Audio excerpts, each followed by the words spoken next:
Hello, hello, hello. I think we're live. Let's see what's what. We got a few names in the chat already. I've got on the screen. Make sure if your name's in the chat, especially if I gave you a number, make sure that you're here when I call your name. When I call that handle, if you don't respond, I go to the next name in the chat.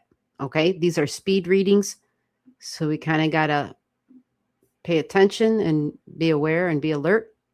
Once I begin your reading, I do not look back at the chat. Once I look back at the chat, I'm already done looking at your chart. So while you're sitting there, if you have one thing, maybe one or two words, something that you want me to focus on. Otherwise, I read really just what jumps out at me from your chart. Okay. So with that said, my name is G. You're watching Allastrology. We do astrology readings. This really is in the spirit of trying to help people out who might not be able to afford an astrology reading, an astrology session. They're not cheap. They are normally on the low end, like $300 for 90 minutes. So here we try to share the time, do a little bit of work for everybody possibly that we can. And sometimes people want me to spend more time on their chart. And they can do that by gifting the channel. So if they gift the channel, I don't tell you what to gift, right? If you gift the channel, I give it back to you by spending more time on your chart. All right. So with that said, we're going to begin. I think I said everything I needed to say. We do this a few times a week. We're usually live every Saturday night as well, 7 p.m. Central Time on the channel. We do different things too. Sometimes those are private. If you go to the channel, if we're not there, it's because we're private. So if you ever want to be involved in any of the private sessions, we do have a private lives, which is just like this, but it's very limited seating. It's a very intimate, small group, which would be great for like family stuff, you know, but honestly, strangers just show up. And it works out like they have anyway. It's meant to be kind of almost like a healing situation. It ends up being that way, and it works out really well. So if you're ever interested, just go to the Gmail on the screen. Pay attention to the spelling. It's a little tricky. It's different than the channel name. You follow? All right. So with all that said, first up is Dorothy. Dorothy's. I think I have you on there as your handle, Dorothy, Dorothy's Journey, or Dorafina's Journey, right? Let's get your chart on the screen. And you had already given me your digits, which is great. I can get this up here quite quickly as long as everything's working properly. And bam, there we go. Awesome. Very nice. Love it when it works. So you are number 1, and we just go in order. If you want your reading, birth time, birth date, birth city, birth state, remember these are speed readings. You're welcome to share that out to whoever, if you know somebody who you think might benefit. We try to go through that chat fast and hopefully get to everybody. If not, we'll be here again, and we just kind of start all over again, the next live stream. Okay. So Dorothy or Dorafina, we're going to call you, I think you even said Dorothy. Yeah, you got it in the chat. Okay, Dorothy. So let's take a look at your chart here. Let me get this off the screen. Actually, yeah. Okay. So here we go. All right. So that's that Libra Sun conjunct Saturn. Interesting. Okay. So that's strong energy. It's extreme energy, 0 degrees. That's the first thing that jumped out. Saturn creates restrictions, limitations, but it also represents long term, and it's in relationships. So, in other words, in that second house, this is someone who's quite serious about hooking up, and hooking up's the wrong word, but commitments, long term commitment energy, partnerships, personal and professional. You also have Mercury conjunct Pluto. These are people who are deep divers, super detective energy. But Libra can be quite harmonious and creative and focused on beauty. And this would be looking for meaningful depth in a relationship, meaningful depth and beauty in anything, whether it's art, whether it's, what is that, when they come into the home and they make it beautiful? But even art, buying art that has just some sort of a revelation to it, some depth and emotion. It's intense energy with the Pluto energy. It's soul energy. It goes deep. And of course, you mentioned this under one of the videos I put up recently about the Pisces moon, or I said it just to double check your chart. Pisces moon energy. Whoa. Here's what's tricky about this. In your chart, your Venus is going to be connected to that moon. And Venus is our money, our love, and our desire energy. Okay. So there's a strong connection between women, home, family, nurturing, childhood. Very strong connection. This connection creates an irritation a little bit, and it pulls in the desire energy.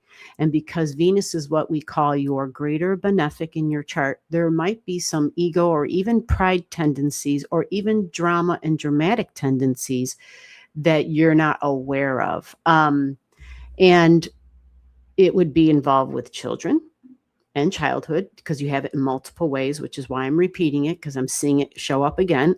But home and family and mothering, maybe mother wound. And even the partnership energy with the moon, if this is your actual birth time, moon in the 7th house, partnerships, sacrifice energy. So maybe partnering up and marrying somebody who has found that as part of their journey in the partnership. This would also be spiritual relationships, very creative energy. My relationship would be, you can't see it, you can't touch it, but we can feel it, really sensitive with the Pisces moon. Sensitive energy about mom, home, and family as well. And sensitivities in general are going to be heightened because your North Node and Venus are in your 12th house. This means our physical sensitivities of the heart, even literally the physical heart, is a very, very good possibility. Balance, unbelievably important in your chart. I mean, really important. So if the balance isn't there, it may cause disease. The imbalance can have a lot to do with pride, just because that's Leo energy. And when it is passionate and driven and filled with its own desire about how it thinks it should be, it is the authority or wants to be the authority, or even has recall of maybe being like the boss figure, the head honcho from another time, whether it's a parallel time, past life, whatever the heck it is, there's a tendency that's going to be there, like this innate feeling, emotion, knowledge of other times of just being the one in charge, and really independent energy. You follow? Which can be on the rebellious side, actually. So keeping all that in mind, especially if health is a thing, you have this, if you look closely at the chart in the center, all the big stars, right? You got the Merkaba energy working all the way around, which can be beneficial. It means things happen easily, but this means everything happens easily. It can be shocks and surprises, sudden changes, because this is in the house of health. It can be that as well, right? This can be group energy, friend energy, social systems, social services, social work. Aquarius energy is technology.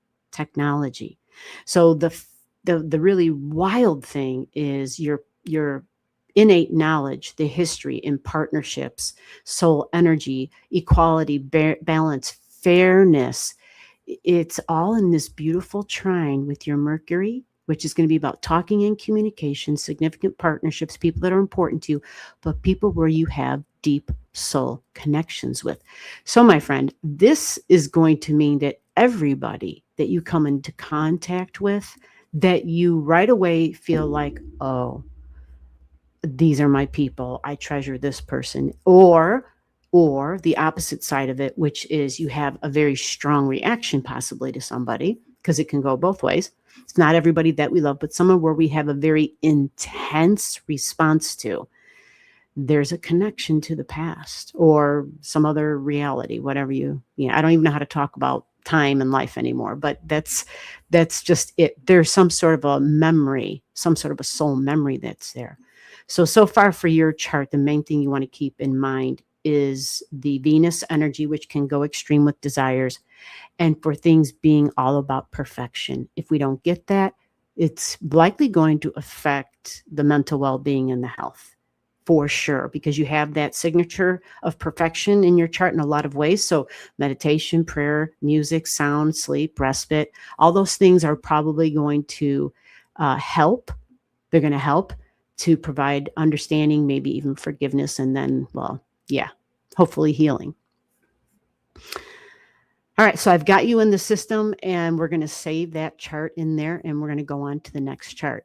Who is next? I think I have it in here. Number 2 is, where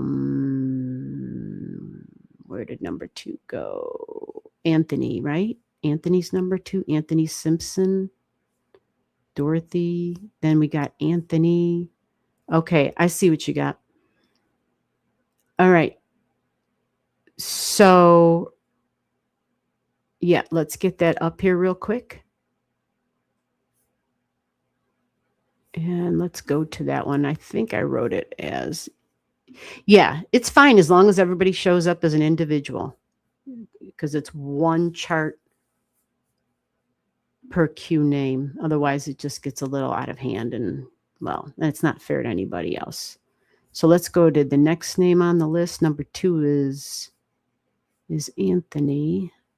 And now let me check the chat real quick before I begin the chart. Just real quick.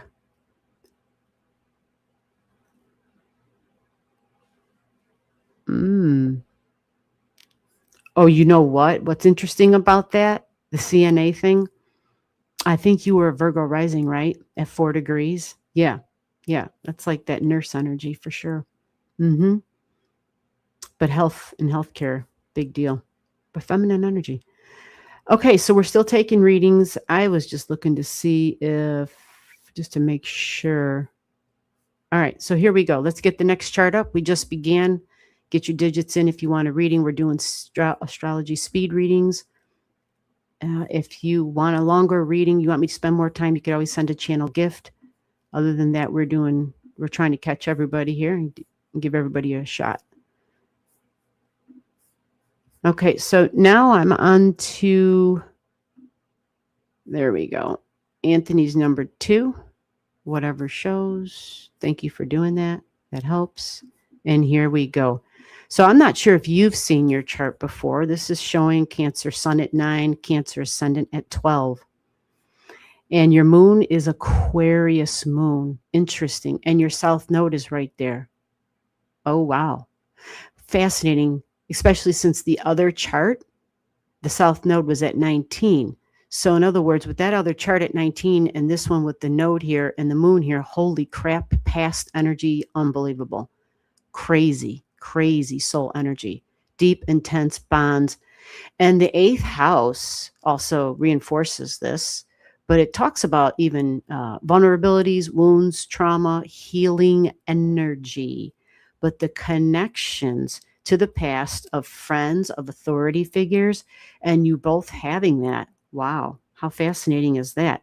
Moon being there, family, mom, home, nurturing comes up yet again. 8th house, strong connections, very deep connections. And look, freaking Pluto at 18, an exact trine. Oh my God, wild. If I didn't know better, I'm like, these charts are so similar. Okay. There are some differences, of course. But with this, the healing energy and even at the healing degree, holy moly, but this is going to be unconventional. This is going to be different. This is like this, it hasn't been created yet, possibility for healing. It's very independent energy. Now, with that, this emphasizes that this is something that you've kind of already mastered in another lifetime or whatever. The healing energy, the working with the public, the home, the family, strong Virgo energy, cleaning, cleanliness. This also would have a strong nursing signature, but people don't have to be actual like nurses and stuff, right? We can just be people who are always available to help out, to try to make something better than it was. We're orderly, we're neat, we're the domestic energy where we can do some of the not so glamorous things in life, but we do them really well. And they're actually some of the most important things that need to be done. So this is something that you already have mastered. And at the opposite end is your North Node. It's the Leo and the Aquarius energy. Fascinating, because for both of you, you both have eclipse energy being triggered exactly here, 20 degrees of Leo. Both of you have this because your nodes were so clear for the last chart and this chart. So this is an alignment with your soul's goal. This talks about a new beginning. This talks about possibly a new creative project, activity. We take authority of our own creativity. This is also heart and higher heart energy, physical heart and, spiritual heart kind of energy, but a healing. Father energy, authority figure stuff is here too. Values, money, income, what's mine, children comes up. 20 degrees is, again, the emphasis of healing the past and the vulnerabilities. So this can be a parental-child bond if there was a wound about such things, for sure. The other thing, too, is you should probably see this. You have Uranus that is always in this gigantic T-square with your North and your South node. Shocks and surprises, unconventional, but unbelievably psychic energy. Information comes through really strongly. Anytime people have that strong soul energy, it comes through big time. Your Jupiter also speaks to healing energy, Virgo energy, kind of like the domestic energy, whether it's home healthcare aides, nursing, and any capacity, alternative modalities, whatever that might be. But the goal here is your North Node. Your North Node, this is what's pronounced right now, especially since an eclipse is happening here and would already triggered for you because you have it at the exact degree. You have a lesson that talks about honoring individuality and stepping confidently into the spotlight. Now, does that mean you can't do it now? I'm not saying that because I see you have other objects near it. You have partnerships near it. You have a lot of energy near this. But there's something individually, something about your own authenticity that your soul is urging you to step forward with, right? And typically when this energy is on a spiritual level, on an elevated level, on a, I've kind of grown up or I'm leaving behind my childhood ways type of energy, it speaks to leadership roles. So a boss, becoming the boss, right? And for a lot of us, it's becoming the boss of ourselves, like taking myself by the hand and saying, I'm not going to abandon you. I got your back, because it's in the house of values, self-worth. You follow? So this might be something you've already accomplished. If not, the eclipse is helping you to embrace that and to work towards it. It's as if your heart opens. It's as if your heart opens and your soul is calling you to embrace the qualities that make you special. The Leo energy shines, right? So it's not about arrogance. It's not about pride. It's just more about allowing one's self to be seen and appreciated.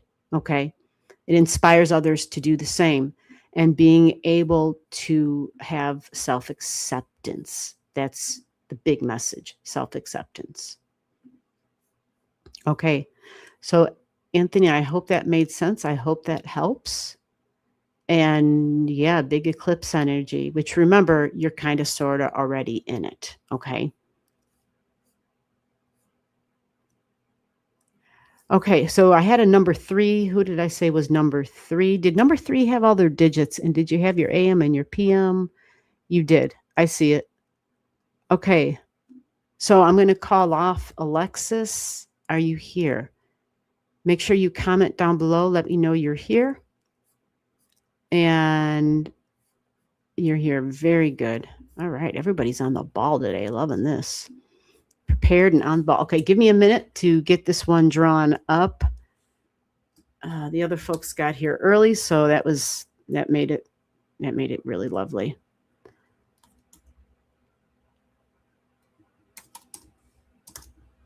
All righty, and so this is July 2nd, 1999. Is that correct?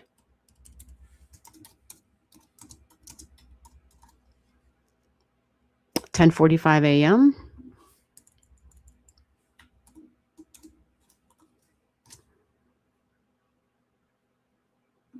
Okay, we got Kingston.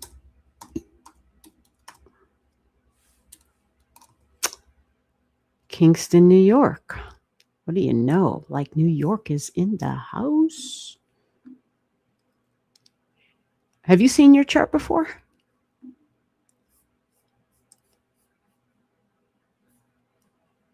Let's take a peek here. Yeah, let's do that. Okay, so you were the third one in the chat with your digits in the chat. So you're number 3, and this is showing. Let me do that real quick. This is showing your rising is 12 degrees of Virgo. Wow. Your moon in Aquarius. Wow. Holy Aquarian stuff coming in strong with the first 3 people today. Whoa. Vertex, fated energy, Uranus, fated. Whoa. Sudden, fast, just lightning out of nowhere. And of course, this is astrology too. But science, technology, but home and family, father figure energy, 22 degrees. Woo, boss energy, authority, tricky energy, because it's got the emotions, which can be really detached and cold, possibly. Interesting energy at the exact opposite of the Venus energy. Whoa. All right, so let me find out. Let me see real quick before I cut into this. Have you seen this before? Yes, but not recently. Yes, it's me. Okay, great. So this makes sense for you. All right, well, you got your nodes at the 13 degrees in this chart, self. And it's, again, more Aquarius and more Leo energy. Holy crap. So the interesting thing in this chart is you have this North Node in Leo, which is just like the North Node in the Leo in the other chart that I read. That one is the same. It's like the same stuff, the creativity, the being recognized for your unique gifts and sharing them proudly, not with pride, not with arrogance, but sharing that proudly, honoring the individuality. Okay. And so you're trying to get away from group approval. For anybody who has a North Node in Leo, we're trying to get away from group approval, from my friends and from like the authority figures approving of me type of thing. With a North Node in Leo, we're more about, this is who I am creatively. I know I'm unique. I know I'm different. And creatively, I'm going to stand out. And I'm supposed to. And I'm supposed to shine. I'm supposed to radiate. And with, the Leo energy wants you to feel good about it, wants you to have fun with it. That's the really important part. Your numbers, your digits are telling me you're probably not going to struggle with this as much as some other folks might, because this is at an Aries degree, which tells me Aries is young, it's impulsive, and you have a lot of signature points for being very independent energy anyway, right? Now, when were you born? 1990. So there might be bits and pieces of it that are evolving and developing for you, but let me see where your sun is. Jupiter's your greater benefic. You might have some tendencies that are hidden, but you have strong creative energy as well with a Jupiter in Taurus. But that also speaks of the hidden wounds hidden wounds of the past, vulnerability. So far, these three charts, a lot of connections, even though they're very different, a lot of connections with creativity, group energy, science, medicine, authority figures, soul energy, and just those group connections and looking for group approvals. But in this time, looking to stand and shine for my individuality, but in a creative way, very uniquely creative way. Even your Venus, which is creative energy, she's in this unique signature spot, but it's filled with creativity as well. This can be music, like performing, singing, writing, dancing, just creative, performative, creative energy.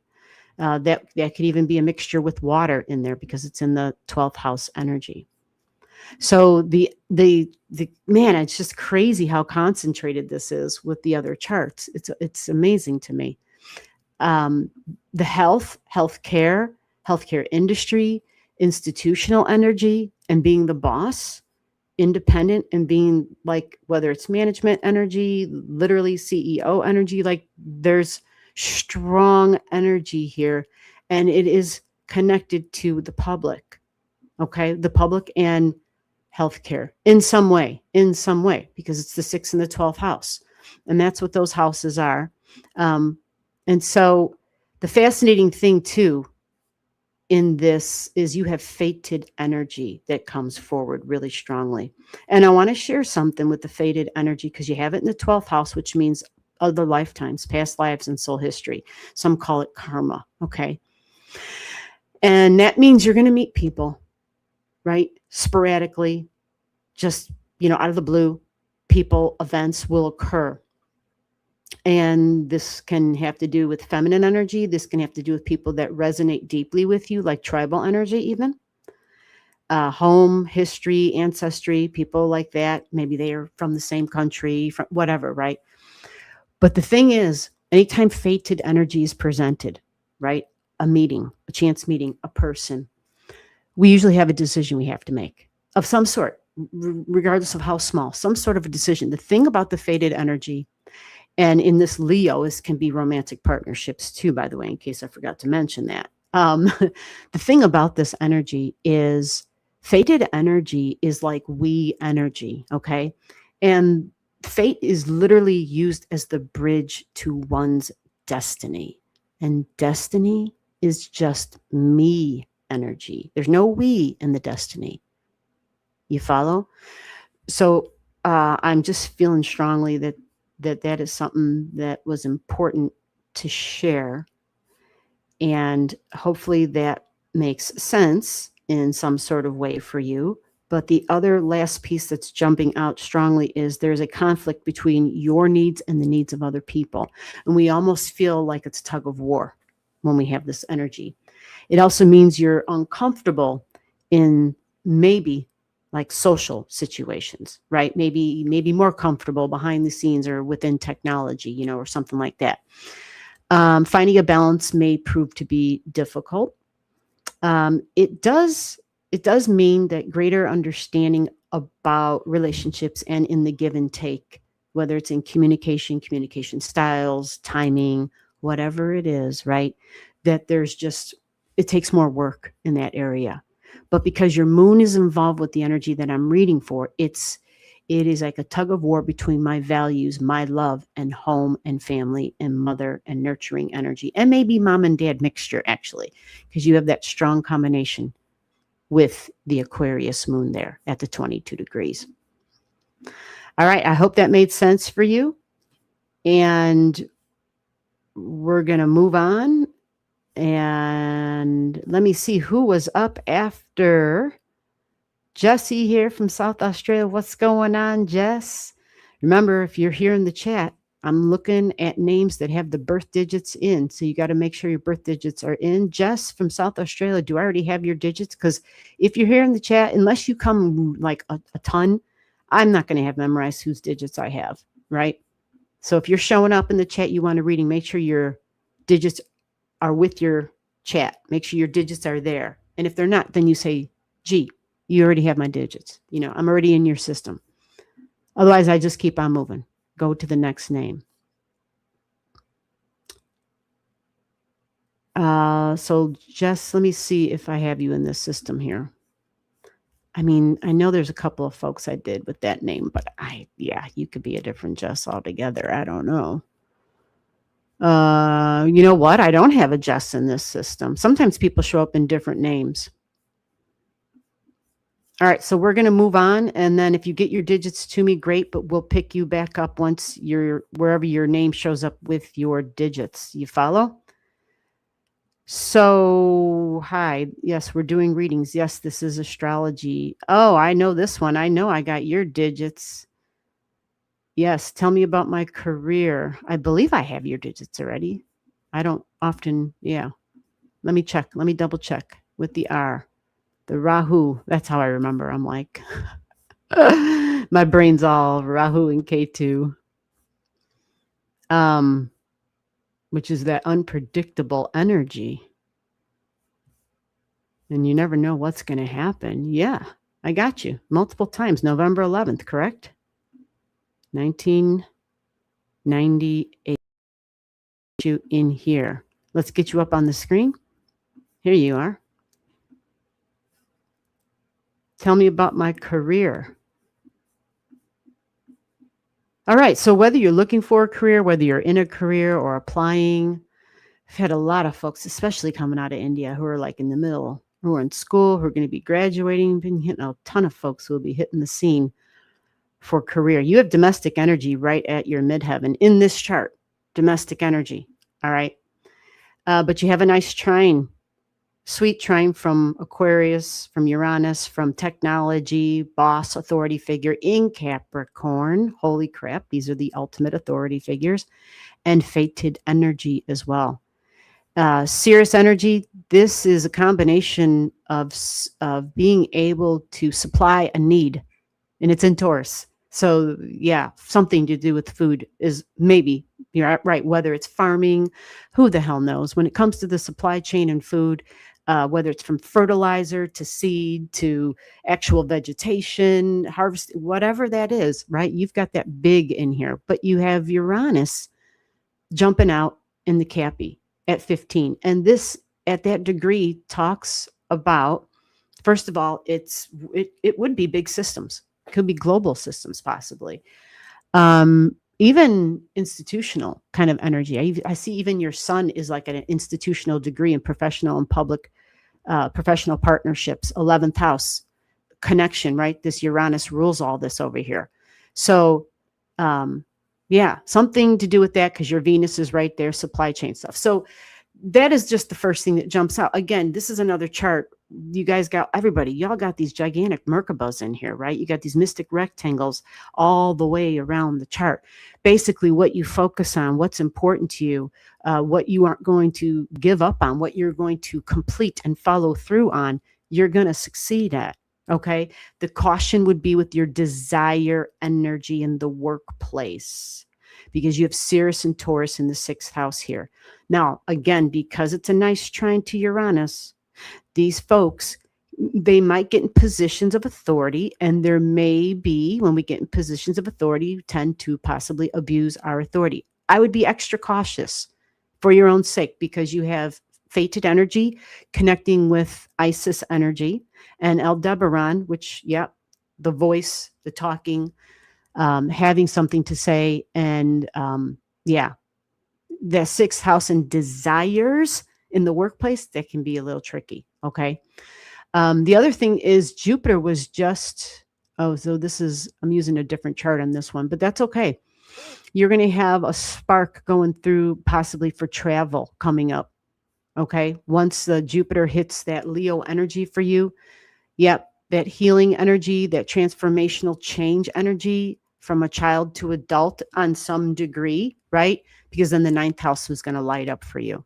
Now, if your career involves travel, or if you're looking for that, that makes sense in this chart anyway, because your Mars is here, Mars and Leo in that, and it's at the money degree. So I would say, when I see this kind of energy, especially professional partnerships, corporations with Neptune there, that can be healing institutions, yeah, this can be the drug industry, Neptune, right? This can be theater, Hollywood. Like there's a lot of ways this Neptune can go, but it's conjunct to money, the second house cusp line of my career and my long-term income. So I'm feeling like for a chart like that, I would say that you're basically just having to pick and choose what you want to do and stay focused on it. But just be cautious with the desire and the abuse of power. You follow? But yeah, signature numbers for institutional energy corporations shows up pretty largely here. And even again, yeah, the tech and the technology with the Jupiter at the 24 degrees in Aquarius. Yeah, beautiful. It trines your sun. You know, if you don't have success, it's because you're getting in your own way. Like seriously. Like that's just the reality. Just keep that in mind. We're moving on. So let's get up. Let's see, what do we got here?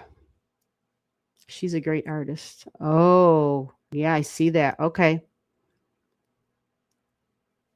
That makes sense. Okay. They were with my chart. Jess, did you? Okay, Jess, yeah, I see you up there. Okay, well, we're going to come back around to you. Tell me about my inheritance. You don't have a birth information, so we keep scrolling. Explains a lot of family crisis. Yeah, children energy. Got it. I hear you. Yeah. Okay. Truth goes unspoken. Okay. Disabled. Got it. Yeah, that's hard. Okay, here we go. Jeremiah, you're the next person who has their birth information here in the stream.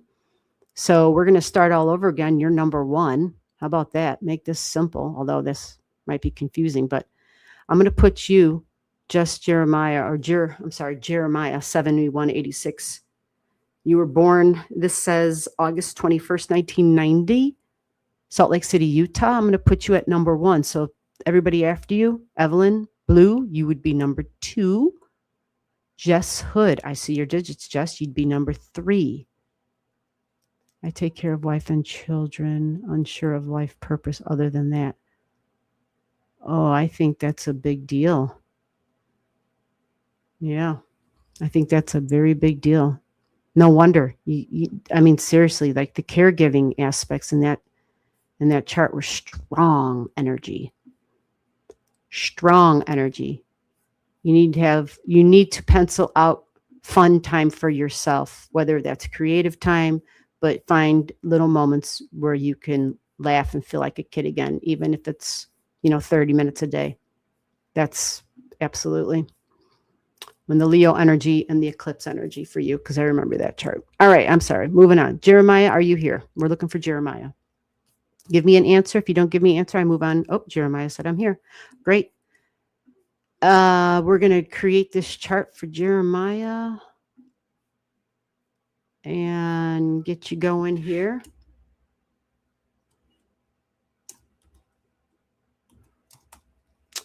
Jeremiah. Y'all remember that song, Jeremiah Was a Bullfrog?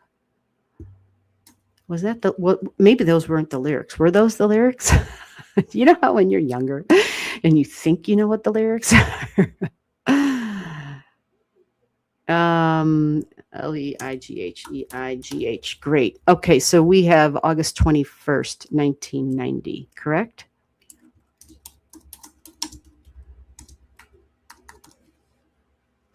And I have 11:18 a.m. I love it. Got the digits all there. Very good. In Salt Lake City, Utah.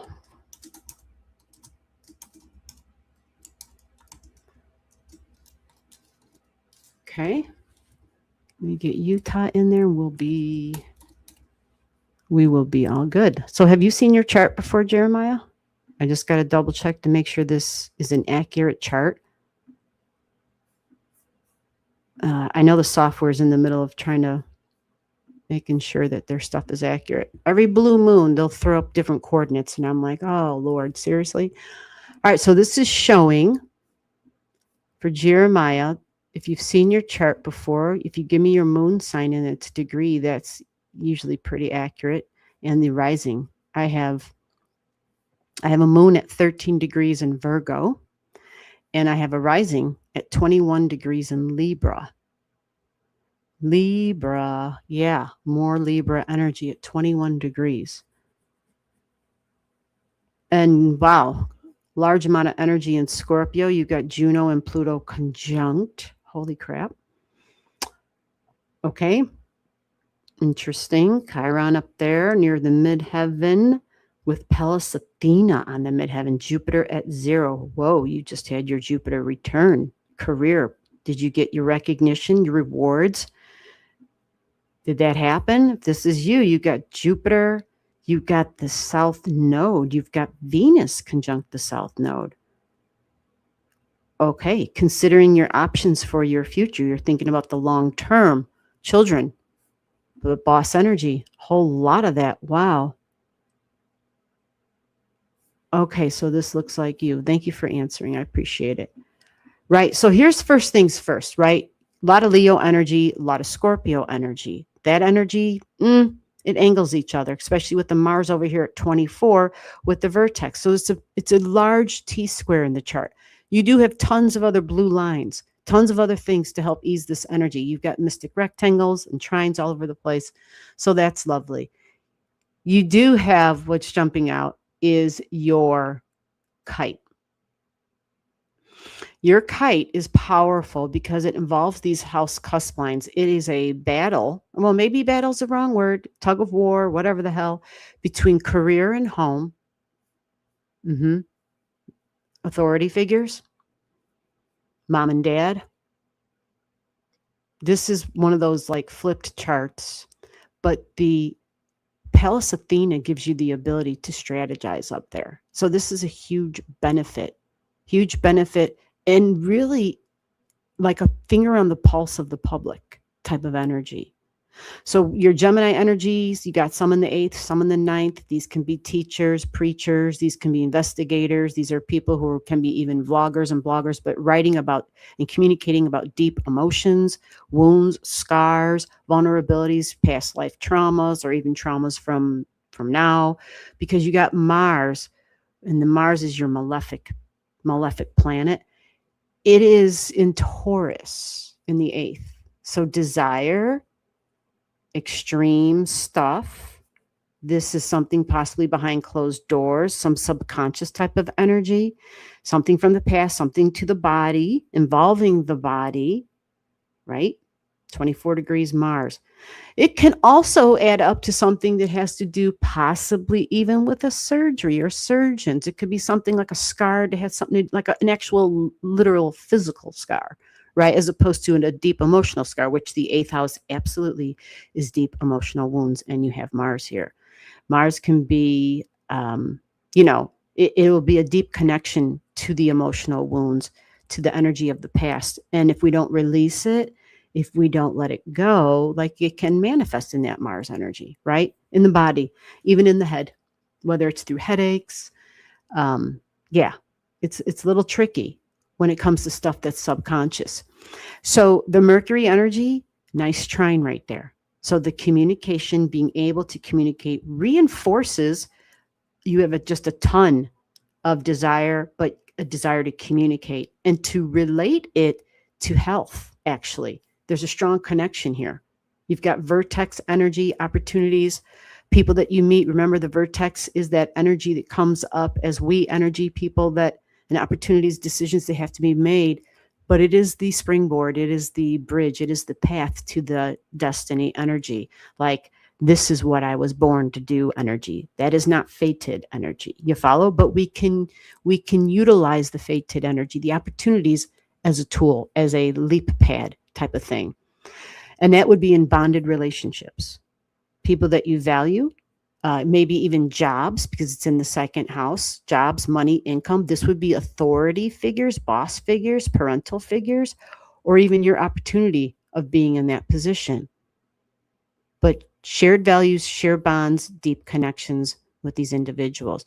A Virgo moon, just like all these other charts so far, these people have that caregiving ability, doing the mundane things, making something better, cleaning, just, whether it's food, laundry, service industry, whatever the heck, but it's in the 11th house, which is group energy. So it puts it on a large scale, right?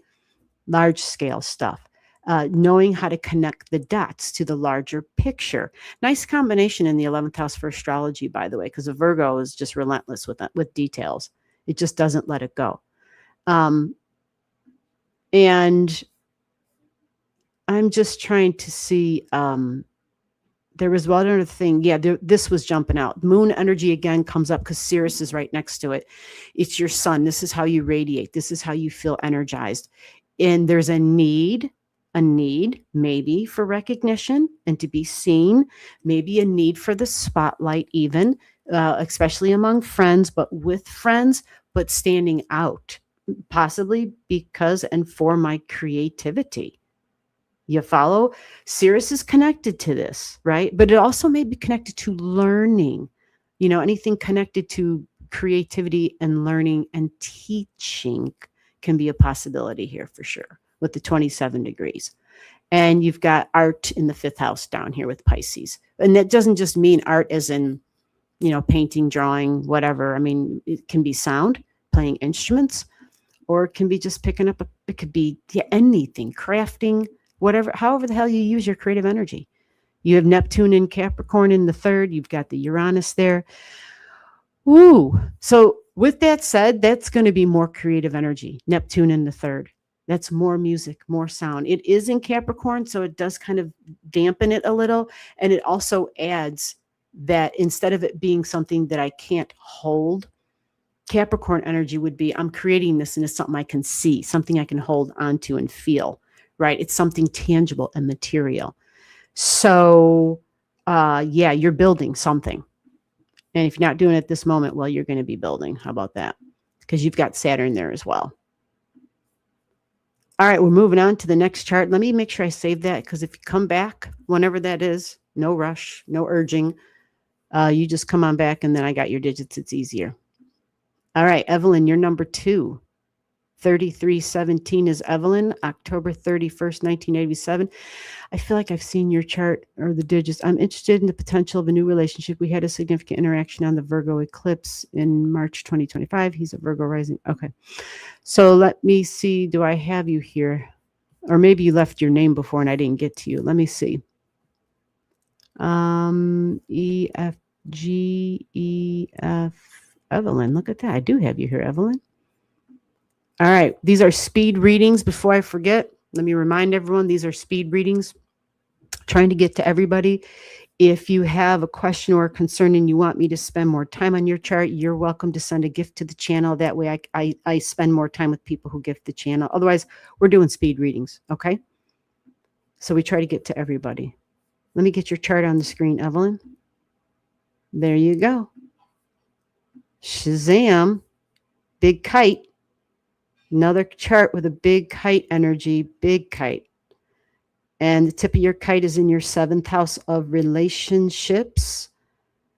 And, okay, so this is kind of tricky. It's relationships, and that was your question, right? Yeah, and the kite's what jumped out. You do have multiple kites that point. I mean, yeah, you have multiple points all the way around the chart. House 4, 5, 6, 7, 8, 9. You got them all over the place. Your 7th house has Neptune in it, and this can make life tricky. Also, the 29 degrees on your descendant right here. You see Uranus right there? That 29 degrees on Saggy is freedom. It is beliefs about the future, what I want for the long term. You do want a deeply committed, intensely committed relationship. This is what Scorpio energy demands. 110% commitment, not just on a physical level, but emotional, spiritual. Like there's a crazy amount of soul depth. I know that sounds weird, soul depth. How about soul energy? Crazy depth energy connected to Scorpio and the soul and Pluto and your sun conjunct Pluto. Wow. Mercury at 0. Venus at a Venus degree in Scorpio. Yeah. This is the energy that can turn into attachments. Absolutely. So in a chart like this, there has to be some honoring of freedoms, because this is your partnership, literally the person that you want to be serious with. It says freedom. It says freedom. It does also say long-term bonded committed relationship because Capricorn's there. But what makes it tricky is Sirius. Sirius is right next to Neptune. Neptune is the veil, is the illusions, delusions, confusions about those partnerships. So we may think this is that person. And I'm not saying it's not. I wouldn't make that comment without seeing that person's chart with your chart. And I like to look at their entire chart, right? That's just the way I do things. I like to be thorough. So all I'm saying is that when we look at ourselves, which is what looking at a chart is, we're looking at ourselves energetically on paper. If we know ourselves really well, then we know this. Then we know this about, oh, how I am in relationships. Sometimes I put somebody on a pedestal, or the question just becomes, am I seeing the relationship clearly? Are both of my eyes wide open? Am I seeing that person realistically? You follow? And am I open to seeing the truth? Again, I'm not saying this isn't that person, okay? I just want to read what's in the chart for your seventh house, because this is what's being impressed upon me strongly at this moment as I'm reading this. Galactic Center is also here. And so there can be strong energy for connected to needs, beliefs about the future. Oh, okay. That makes sense. Jupiter's over here at 22. Okay. Okay. Venus is your great benefic, by the way. So since the Jupiter is a retrograde, it's in the 11th house. This is fast. This is sudden. It does have a long-term energy attached to it. It does have authority figure. Jupiter, whether you're, whoever you are looking for masculine energy, because that would be Jupiter. Jupiter is the masculine energy. It rules your saggy stuff. And it's a trine to Uranus. So whether it's somebody older, somebody wiser, somebody who just seems to have more knowledge than you, someone you look up to, is it a friend? Was it a friend? Is it somebody who's a friend and you're hoping it grows into something deeper? I got to be honest with you. If that person fits into the placement of this chart, there's multiple points. Uranus, Saggy, 11th house, Jupiter, Aries, very spontaneous, very momentary. Once we mature, once we grow up, because Aries, remember, Aries is literally the fine wine, but it doesn't become a fine wine until decades sometimes, you see. But once our Aries energy becomes that fine wine, we are able to see ourselves more clearly and the relationships. Now, if you've done all that work,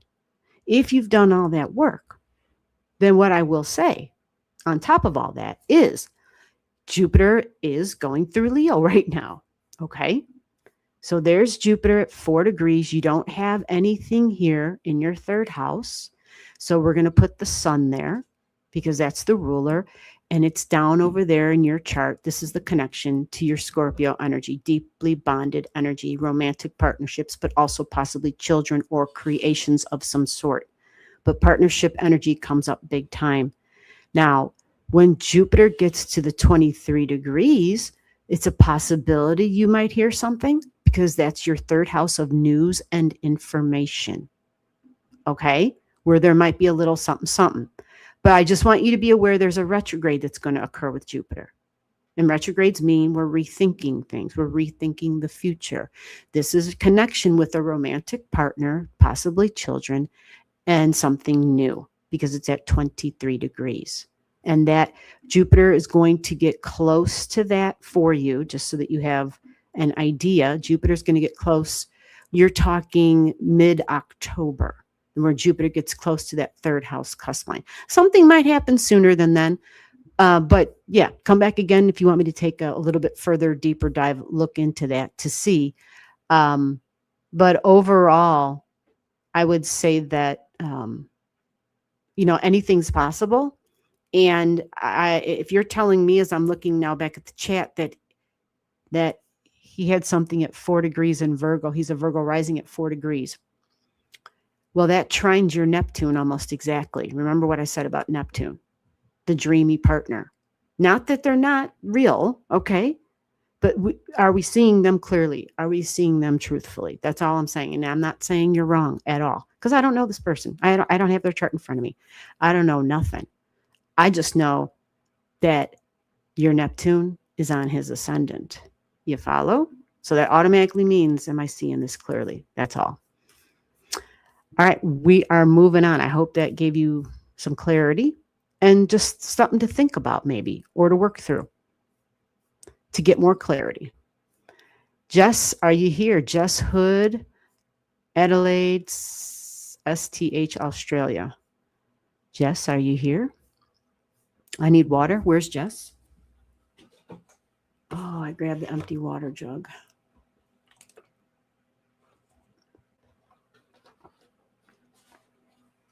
Jess is here. Yay. Okay, so I'm assuming that's Adelaide, South Australia, right, Jess? Okay, let me get you up here. Let me get your chart drawn up. So Jess is, we're going to start with Jess as at number 1. So if you've just gotten here to the Allastrology live stream, we do Allastrology readings. These are speed readings. Unless somebody leaves a gift to the channel, then I spend more time. Other than that, we're trying to get through the chat. And we're going to start off at number 1 again, which will be the name on the screen. That's Jess. Any names? Yep. We're going to start off and Jess was here earlier in the chat, just so we're clear on that. Yeah. At 3:11 on my time. And then we just go in order from there. Okay. So get your digits into the chat. Say hello. If you're in the chat and you're not waiting for a reading, then just keep chatting it up. But just please say that you pass, that you're just here to chat. You're just here to whatever, whatever people. Some people like to sit and learn and just absorb information. This is actually, that's pretty much the foundation of this channel. Because there ain't no deeper knowledge than knowing thyself. And that's just reality. So we're going to September 20th.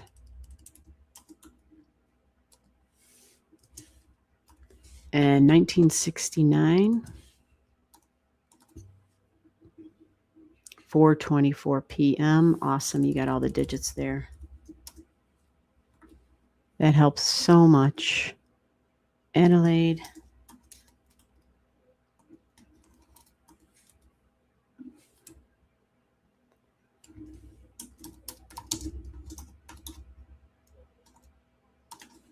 Okay, let's see what we can do. Let me do this. Oh, it just got rid of your name. What the hey? Okay. Have you seen your chart before, Jess?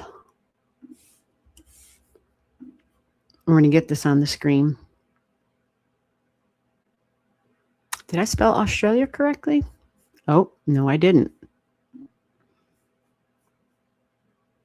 Let me get that U in there. I can't believe. There we go. Now let's see what we come up with.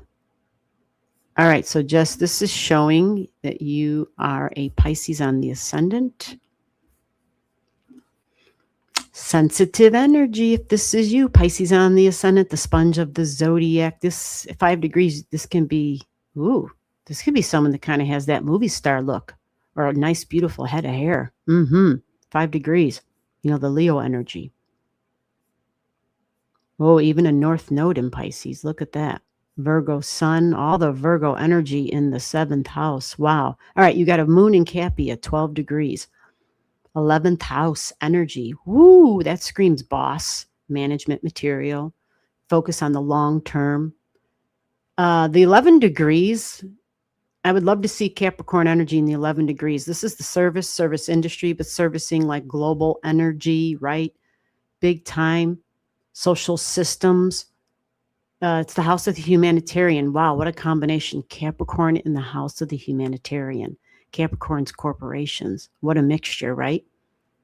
Maybe one day. Maybe one day we'll see that like really show up that way, where corporations make people their priority. Woo, wouldn't that be nice?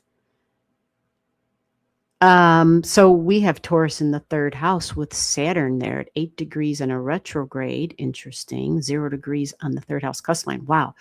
Couple of 0 degrees. All right. So far, is this your chart? Let me scroll down to make sure. Yes. Very good. All right. So going back to your chart. Wait. Did just say what to focus on? Anything? 12 degrees moon, 6. Oh, you came up with the 6-degree Capricorn rising. Yeah, this says 5. Okay, well, how about that long hair? You got that you got a lion's mane? I mean, that's how you solve that problem, right? The software said, I mean, I know we're bickering on not bickering, but we're splitting hairs at this point, 5 degrees and 53 minutes or 6 degrees. But the degrees matter. 5 degrees is Leo, 6 degrees is Virgo. So who are you? How do you show up physically? You follow? Yeah. I know, crazy, right? Crazy. Ooh, Mars, 29 degrees in Sag. Holy shit. So searching, seeking, astronaut kind of energy. Are you always on the journey, right? The quest. This is a person who's on this would be like a vision quest energy, by the way, right? Because your vision, spiritual energy, Saggy, you got Mars there, you got Pallas Athena there, strategizing, thinking about the future, but taking action, not just going on vacations for nilly-willy, but always on the quest of learning and seeking wisdom and truth and knowledge. Higher education even, maybe you work in higher education. Yeah, interesting. But Mars tends to be quite physical in Sagittarius for sure. Horses, horseback, right? Yeah. Fascinating. You have partnerships right next to that. Okay. So Taurus can be really eloquent and beautiful in its speech. You got 0 degrees on the third house. And with a Saturn there may have been restrictions or slowdowns when it came to talking when you were a child, maybe even in learning. Saturn can delay things. It's 8 degrees, which is interesting. It brings a Scorpio vibration to it. So there's an intensity for the communication when there is talking about my values, right? You might even feel that intense depth of energy over values, love, desire.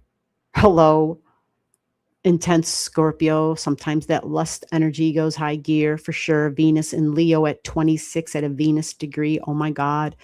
This is in the house of service energy, but it can be theatrical. It can be colorful. It can, it's Venus. She wants to serve one-on-one in a domestic kind of way, or any way that others might kind of pass up. But it's the flashy, ringmaster of Leo, of fun and creativity that is in this area. So when we think of healing and we think of health, when we think of heart energy and health and creating and children, working even possibly with and for children in some capacity, maybe it's art, maybe who knows, maybe there's sick children and there's, in some way you're part of it can be in a lot of different ways. Maybe it's just your own children. Maybe it's something you desire one day. But in Michael Jackson's chart, he had tons of Leo in that 6th house. He really did have a strong desire to have children. He truly did. And basically, the children of the world. I mean, it's so clear in his chart. But this is really performative energy. It's Leo, right? Fun, laughter, party, surprise, spontaneity. Yeah, gotta love it. So your partnerships are important. Again, domestic partnerships in the 7th house. Pets is coming through pretty strongly because you got it in both ways, love and partnerships. All right. Now you do have a Mercury retrograde in that house, in the 8th house of the deep. Communications, partnerships, personal and professional. You have Jupiter there. So wisdom and knowledge comes through. So you're fortunate in that way. What I'm going to say here too is with Jupiter floating through the house of romantic partnerships, it's going to enter the house of health and domestic energy. So whether that's work, all of a sudden there's a ton of work, that's going to be coming soon, right? It's going to be picking up. You're going to have a lot on your plate with the Jupiter going through the 6th house. Some people even gain weight, mass at that time, literally, because it's Jupiter. It tends to go overboard. And but if you're being physical, then you shouldn't have a problem. It's Leo energy. But remember, you do have Venus in Leo. So when Jupiter gets there, that might be a thing. But yeah, you can look forward to an increase in work, increase in opportunities, increase in money and values, quite possible. Right now might be a little tricky for you because right now you have Jupiter trining the wounds. Although Neptune is sitting right there, so that brings a healing to your Chiron and wounds of the past, and gives you understanding over self and emotions about self and my appearance, possibly even. See the Neptune on your Chiron, the wounds about my body, wounds from a long time ago, maybe connected to nurturing, self-worth, self-love, self-care, mom energy, even home and family. Neptune is healing your wound. And Jupiter, let me show it to you right here. Oh, wait, you can't. Well, I'll just say it. Jupiter right now is also connecting with them. So the 4 degrees, the big bucket, the big basket that we have up in the sky, and Pluto connecting for you. I would think that for you, this is a pretty significant time in your life.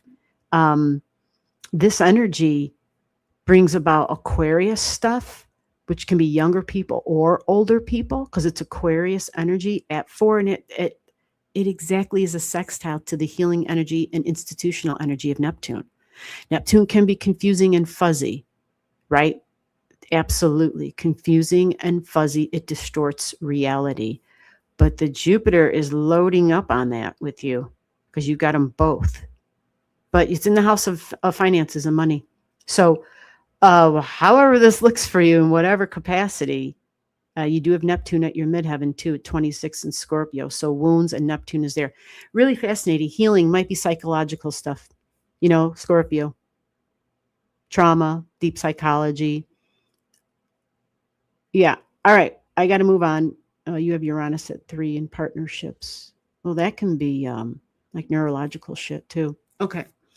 All right. So I hope that made sense, Jess. And I think I saved your chart in the system. I did. All right. So let me go find your stuff. And who's next? We are rolling right along. Remember, this is speed readings. We're trying to get everybody to get a chance in here. Sometimes people will leave a gift to the channel. And when they do that, I'm going to spend more time on their chart. Okay. Because it just makes sense. All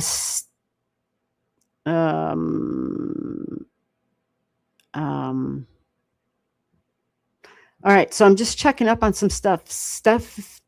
Okay, so okay, Stephanie, are you in this chat? I see you left a gift. Thank you so much. We're going to get to you. I also see another gift through Noel. Thank you so much. Leaving the channel gifts. We're going to get to you. We're coming along. Coming down the mountain. Here we come. Let me see who was after this mark here for Jess. Noel, you were actually, well, let me see. Was Steph above that somewhere that I didn't see? Yeah, let me just double check this. Okay, so that's Alexis got that.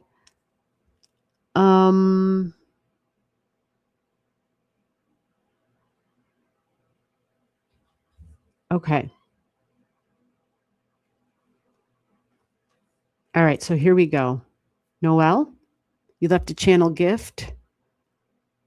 Are you still here? I'm assuming you're still here. Oh, I like that. Noel, hey, Mr. Reborn, I see you. Okay, Stephanie, I got your gift. So Noel, you're up first. Jesse, you left. I'm sorry, not Jesse. Stephanie, sorry.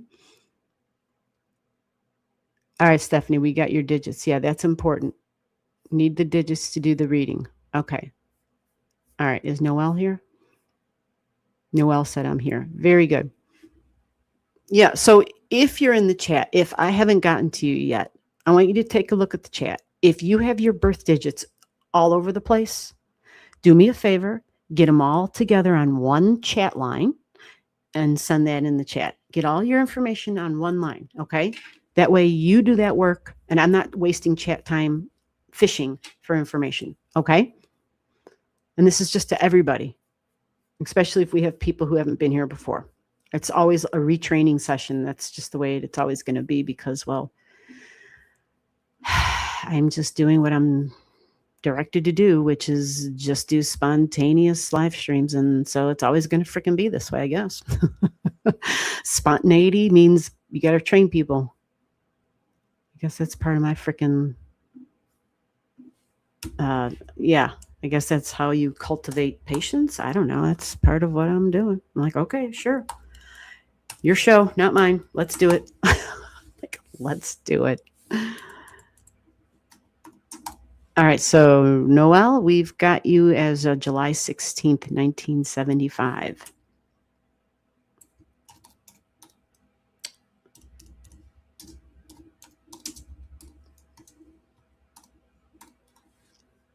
And 1 a.m.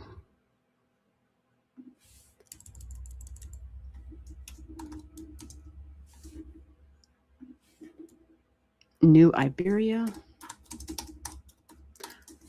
That sounds familiar. I don't have many people who are born in New Iberia.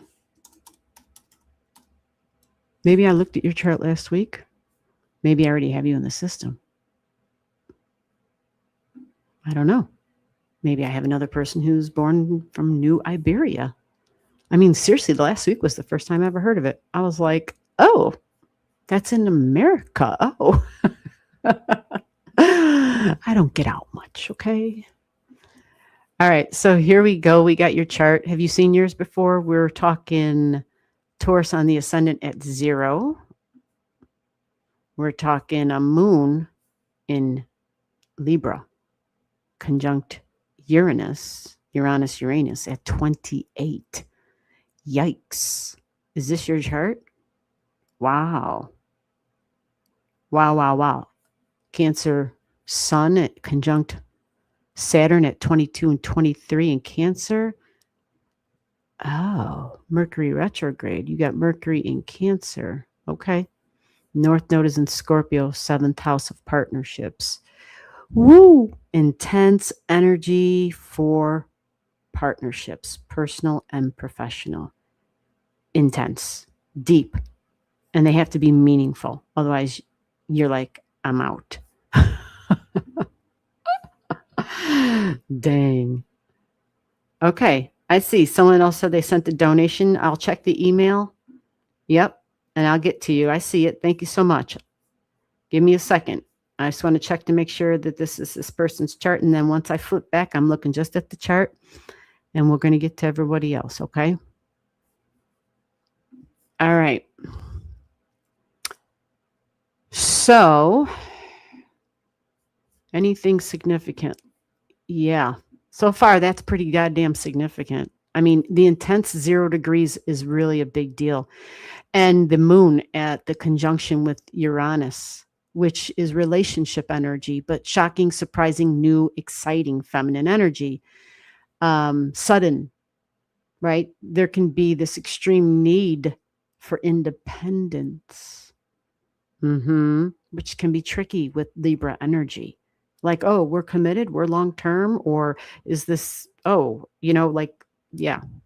when someone has a sudden urge, a sudden need to break free, rebelliousness kind of a spurt, which you might be able to contain at times and be like, hey, this isn't sustainable, right?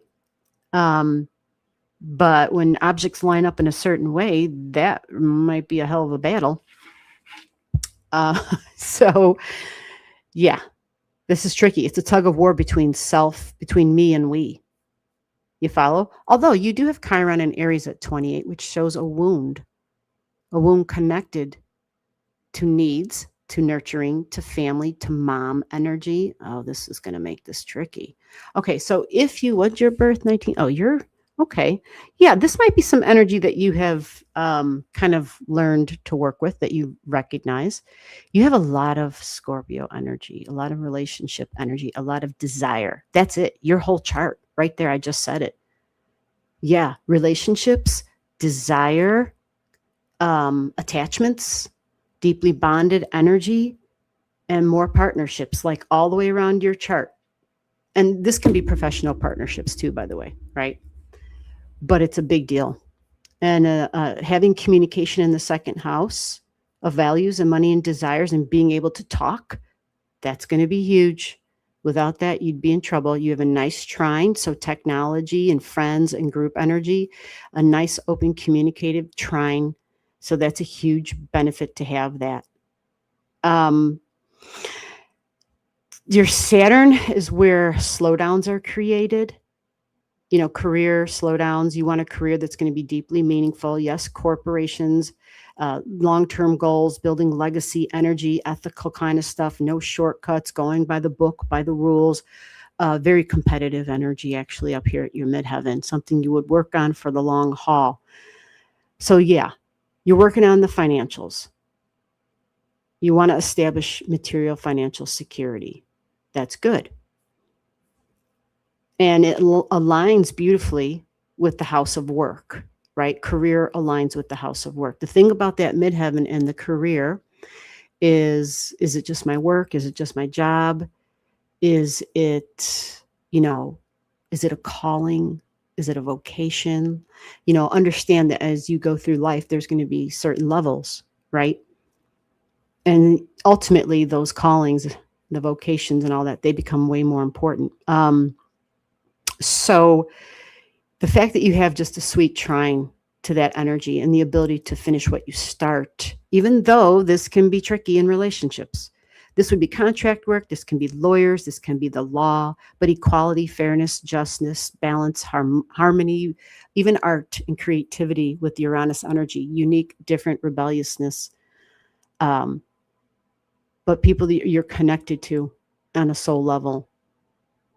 You can work with these people, live with these people, or let's flip it around. The people that you live with, you're connected in a deep way. Okay. People that you work with, you're connected in a deep way. The thing is with Uranian energy there, it just has that little spicy extra something that there's creating new relationships, like a desire. Now, maybe that's wrong, but a desire, a thirst, and the caution for perfection in relationships, right? That would be where this can get hard. The caution for perfection, because your Venus is in perfection. And the Venus is your great benefic. So home and family, mom, mothering, nurturing, like these come up really big here too. Okay. And romantic partnerships. Yeah. The emotions. These are caregivers. Whenever we see the strong Virgo energy, or people, domestics, serving in a significant one-on-one way. All right. You do have Mars that angles that nicely. It's a supportive trine. So, it's Mars and Venus working together as a team, which I love. The only thing about the Mars in the first house, that is a good place for it to be, except in Taurus, sometimes the energy level, it can be sporadic bursts of energy at times where it's not as high as you want it to be. But overall, the Taurus will help you to finish the job that Mars started. Because Aries energy in your 12th is hidden ego tendency, hidden immaturity, my hidden childlike ways, my dreams and my fantasies that are subconscious, that are, again, about being different and unique and friends. There's a connection to even possibly the military and fighting in another lifetime or a parallel lifetime, whatever the hell you want to call it. And so you might get information about that in dreams. This also would be like ancient civilization energy as well. So there might be, just information that comes through. But remember, extremely independent energy, there will be those on and off moments. And you're going to have some beneficial stuff with Jupiter. Jupiter is going to pop up for you because you have Jupiter in fire. And so as Jupiter, for all of us, goes through our Leo energy, which for you, it's right now in your 4th house of emotions and family. So sometimes our home grows and expands as Jupiter goes through it. Some people who have the means have another home. They acquire another home. Or maybe somebody gets pregnant and there's another family member, so the home grows. There's lots of different ways that can happen. Leo's creative energy too. You have Leo in Leo, but this can also be the romantic relationships. So you might have a little spark of that. It's around the same time once we get into October. It's going to be connecting with your Jupiter. Interesting. The other chart, I think their Jupiter was at 23 as well. So that's what's jumping up for you. Romantic partnerships, relationships, but it can also be creativity that comes online large. Okay. Can be sound, can be music, can be colors, can be paints, can be, however you're creative. Just use that energy to create and use the creativity wisely and in a healthy way. That would be important because Leo energy is quite daring. And when you have a Jupiter trining Jupiter, courageous and confident, holy crap, right? It's off the chain. So that'll be a really nice burst then if you're a creative. Jupiter trining Jupiter, and you have Jupiter in your 5th house. I'm going to add something here. That's the house of taking risks, right? A lot of folks have been asking me, should I play the lottery? Well, don't ask me that question. All I'm going to say is the 5th house is the house of taking risks. So if you can afford $1 or whatever it is, that might be a fun time to just say, hey, what the hell? What do I have to lose? It's $1, right? Or whatever. Because you even have Venus in your 5th house in Virgo as well. So I'm not saying you're going to win the lottery. I'm just saying with an alignment like that, what the hell? This is supposed to be a time where like crazy stuff happens. And so anything goes, anything's possible. So don't waste it. All right, we're moving on. Let me save that. Noelle. Thank you again, Noelle, for the channel gift. Much appreciated. All right, we are going to the next person in line. And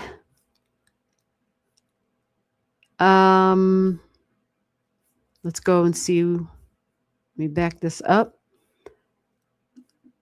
Okay, Stephanie. Let's see here.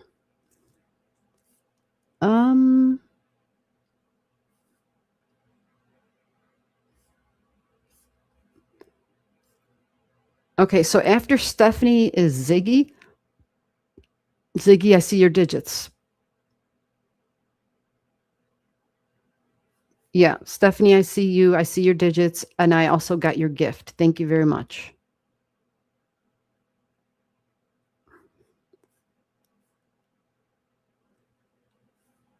Okay. Yeah, so if you're new, we do speed readings. The speed readings, yeah, everybody gets a speed reading. That's just what the channel does. Sometimes people have money and they want a longer reading, so they gift the channel. And if they gift the channel, then I'll spend more time. Why not, right? It's fair. And it helps me to keep doing what I do. And I greatly appreciate it.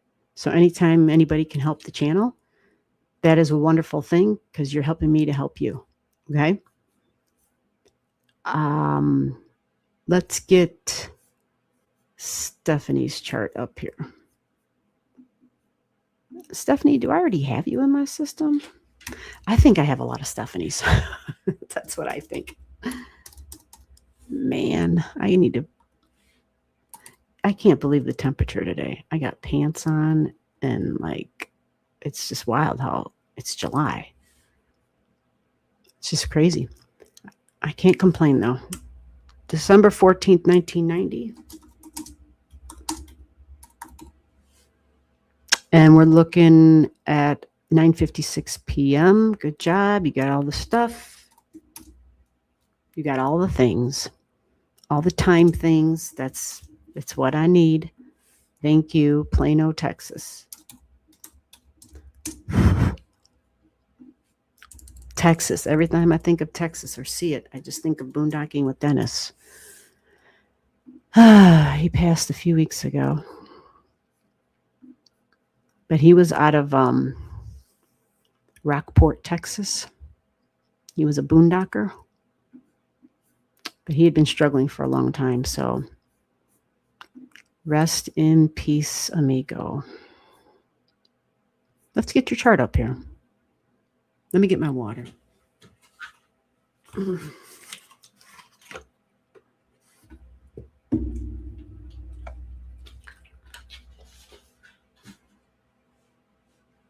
Okay, so let me double check this. 9:56 p.m., December 14th, 1990. Have you seen your chart before?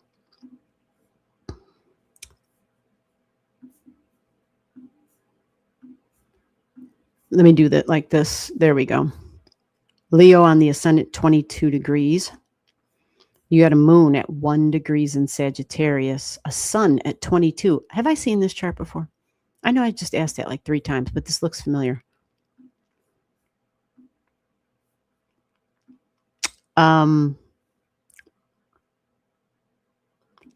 Yeah. Is that you? Saggy moon at 1? Jupiter in the 12th. Boy, kind of interesting.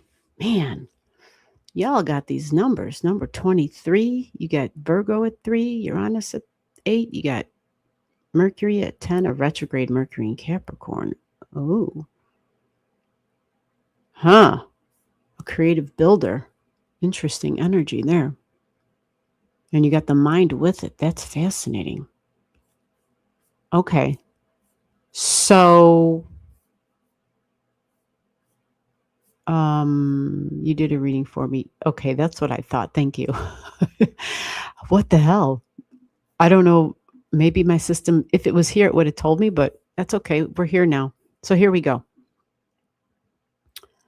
All right, well, let's do your Jupiter too. What the hell? I've already read your basic chart. Well, actually, your Mars just jumped out, so let's go back to that really quickly. Yeah, I know I believe we spent time on this. This was this retrograding Mars.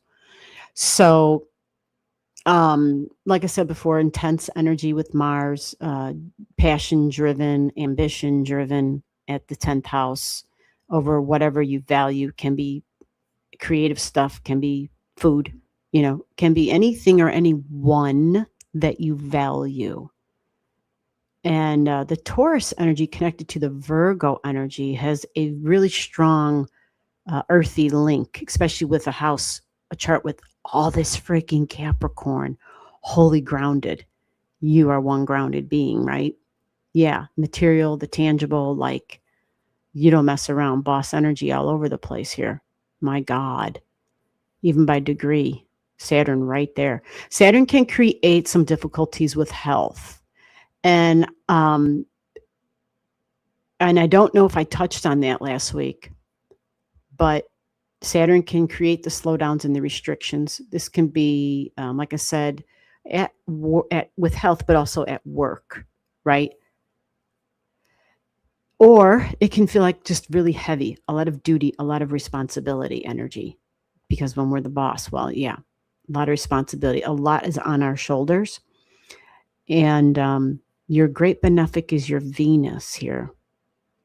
Communication, talking, planning, relating, the rapport, the sharing of information back and forth, long-term goals. Yeah, you do have it in the house of children, though, and creating that long-term financial security. Again, creative building, creatively building, creative builders. That's the Capricorn, long-term commitment energy. Wow. Long-term commitment energy. Sometimes with people with the Saturn on that 6th house cusp line, because the 6th house is usually representing our health, right? And so if Saturn is exactly on it, which this chart's telling me it is almost down to the minute, it's off by 1 minute. Saturn can be like spinal stuff, bones, knees, the hard parts of the body, even the skin for some people, the skin.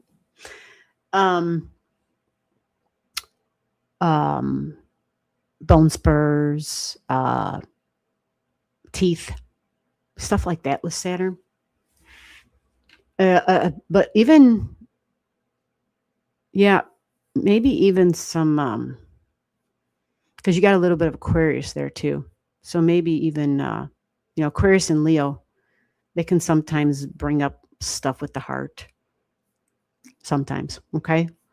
But if somebody, Capricorn in the 5th house, 5th house is gallbladder even. And if you have Capricorn there, hello, because Capricorn is the rocks and the stones, right? So I'm not saying you have that or you're going to have that. I'm just saying that if there is ever any health stuff of any kind, like these just might be some of these things that are worth looking into if there's ever any difficulties or, any areas where it's like, good God, my health feels like my work. Because you see, you have Virgo on the 2nd house cusp line too, and Virgo is health again.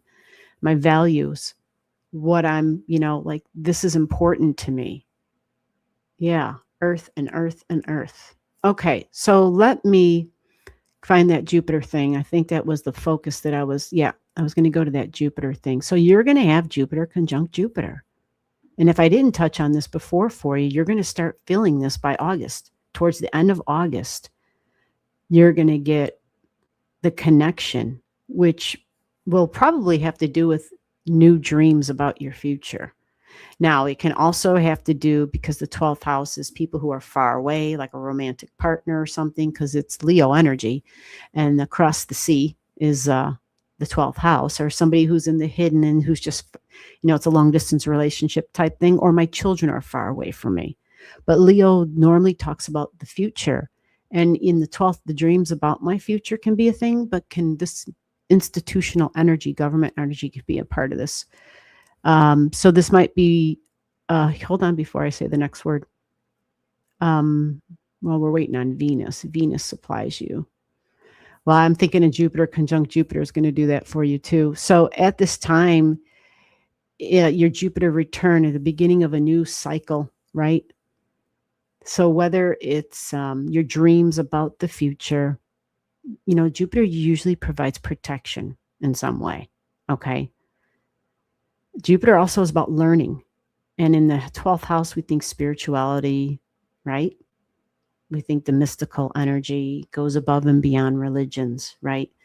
It becomes more of the deeper esoteric kind of stuff, but creative energy. So maybe sound, maybe instruments, however you create. Leo, by the way, loves color. Some people, they dream that they could be an artist. They dream they could, whatever the hell their dream is, okay? Whatever your fantasy, that's the 12th house, subconscious energy.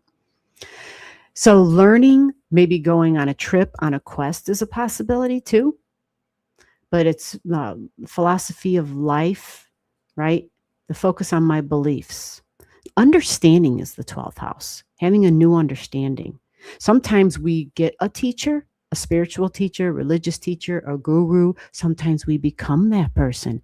Since your natal Jupiter is at 13, this totally shows up as you, because it's about self. 13 degrees, me, and my appearance. So I don't know, maybe you're looked upon as somebody in a spiritual role for, whoever, children. It's a possibility. Sometimes people, depending upon where they live and if they're affiliated with certain belief systems, they do Sunday school, or I don't know. Like I have a friend, and they've got they do everything together with their church. The kids are in their each different programs, and then they even go on their little mini 3-day vacations with them, and it's like, oh my God! But they're all spiritual directed in a way. Like they're all under the blanket of their church, and I had no idea. So yeah, because Leo wants fun. It's active, it's fun, it's play. Yeah. So there's something here about fantasy and maybe dramatics. Leo in the 12th, highly dramatic. This is movies, the silver screen, right? This is also publishing the subconscious possibly. So in this whole thing, you're learning about the process and reaching a new level of understanding. It's about your growth cycle, okay? It's usually going to be optimistic time, a confident time, right? Having little adventures here and there, big adventures here and there, in whatever way that is for you, all right? But remember about the teachers, and maybe opportunities arising and doors opening. They have to do with yourself and your physical body, because we're at Jupiter at 13 degrees. Okay. And before I say one more word, you sent a gift. Let me double check to see if there was something that you, I just want to double check this, because I'll be talking on and on. And yeah, okay, I'm confused, Steffi. You okay. Oh, here you are. Okay, I knew there was something from you. Okay, so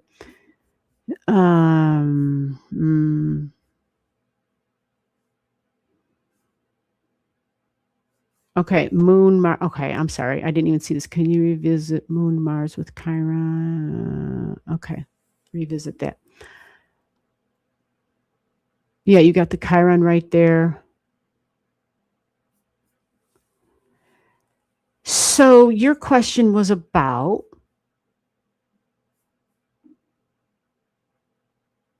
all right, there's your Mars, Chiron, and you're talking about the transiting Mars coming up, I'm assuming. It'll be coming up on your Mars when it gets there in September.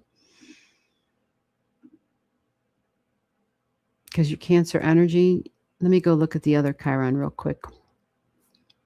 Let me go find that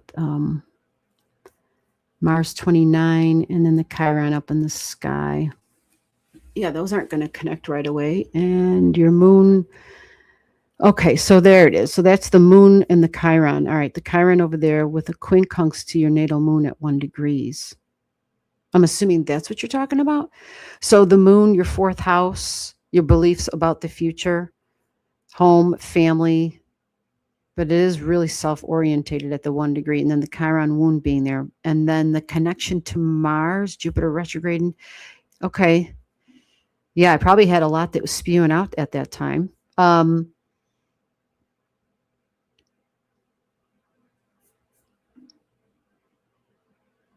Overcomes by experience, self-doubt, and delayed reaction. Yeah, I understand that. But I also think that when a Jupiter is going to be conjunct to Jupiter, that's what I'm talking about, where there will be a burst. Does that make sense to you? Do you understand what I mean by that? I think you'll have a sudden burst for sure, because it'll be Jupiter on Jupiter and the moon. Well, yeah, this is around September 7th, September 8th. It'll be all connected together. And then it doesn't mean you stay on that level though, right? But you're saying overall in general, you have, you feel anyway, that there is a endurance for consent. Got you.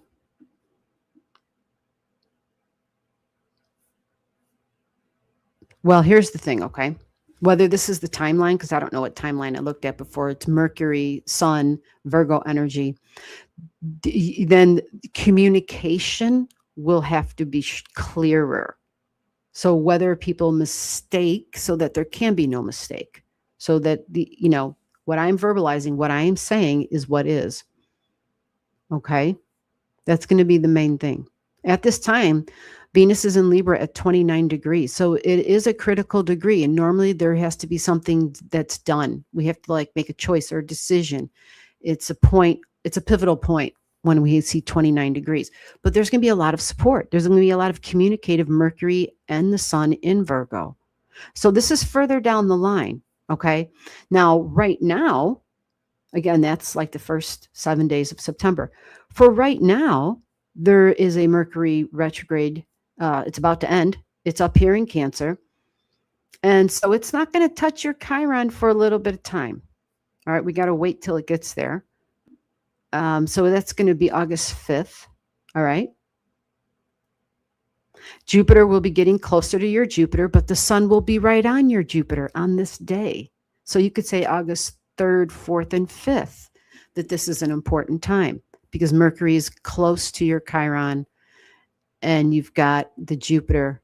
And yes, this can be like hidden confidence because it's in the 12th house.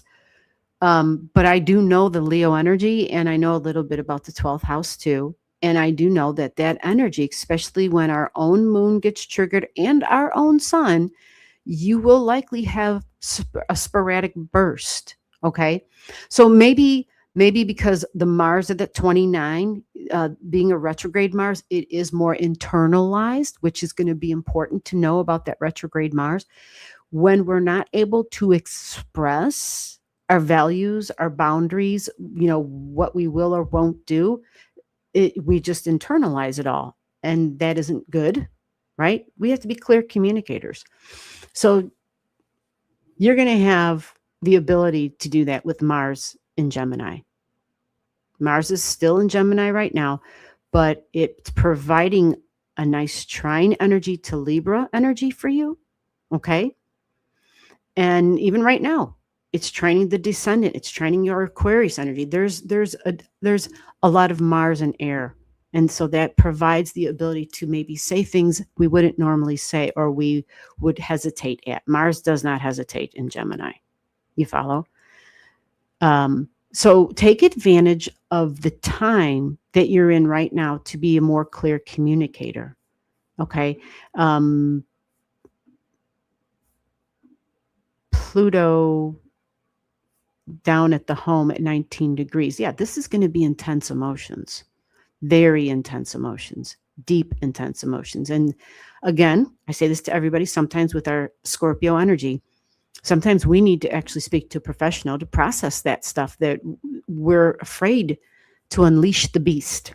It's an intense, powerful energy connected to your emotions. Okay. And so if you need somebody to do that with, then hopefully you have that ability. But you're going to have the opportunity to learn and to communicate better because you're going to have Mercury on your Chiron and your South Node's going to be there, which talks about the wounds of the past in multiple ways. Family, of course, tribal energy and home.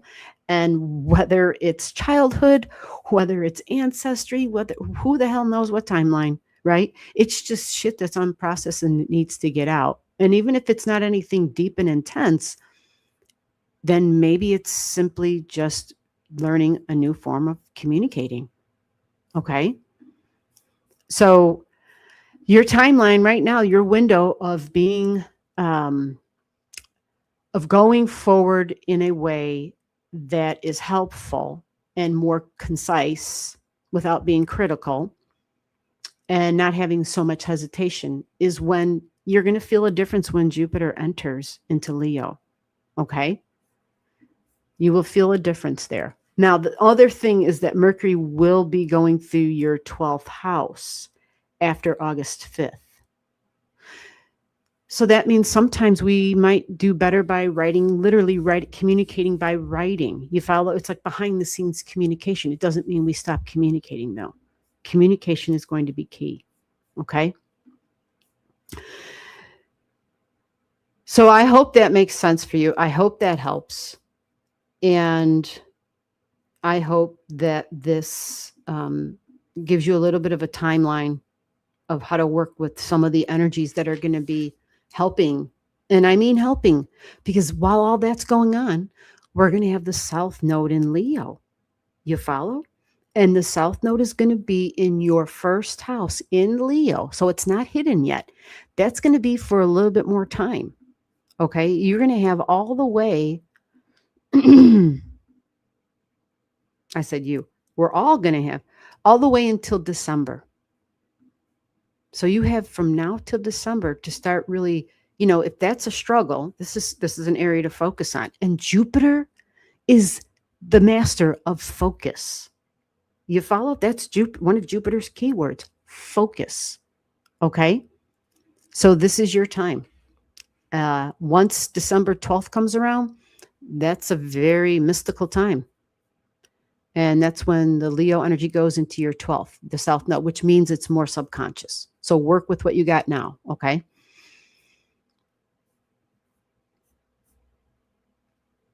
Okay. I see. Makes sense. Good. All right. Great. I'm glad that helped. Good. All right. Next person in line. Let's get a move on here.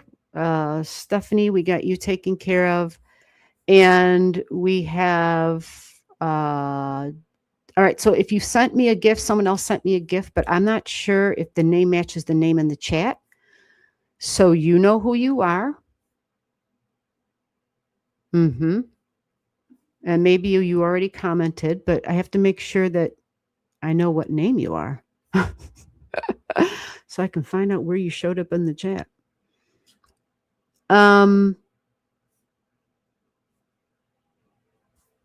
Yeah, I don't. Who's still here? How about that? Let me take a roll call. We get these names and then people disappear. I think Ziggy was next. Is Ziggy here? But let me double check. I'm looking for the person that, I don't see that name in the chat anywhere. Yeah, you see how it can get confusing when I get sent a message, you sent me a gift, but yet it's not in the same name that showed up here in the chat. That's where it gets weird. Okay, there you go. Okay, so David, I see you. I see you, David. So you're going to be, yeah, Ziggy. If Ziggy's here, Ziggy's name came up first. Ziggy's here. Okay, so we got Ziggy first, and then David, you'll be next.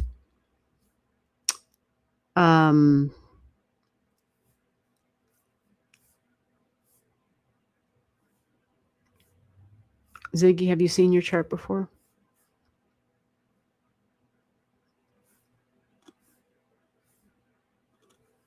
I feel like I've seen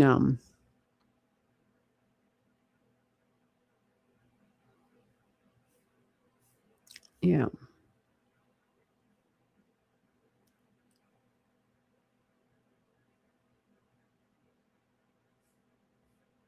All right, let me get this up here.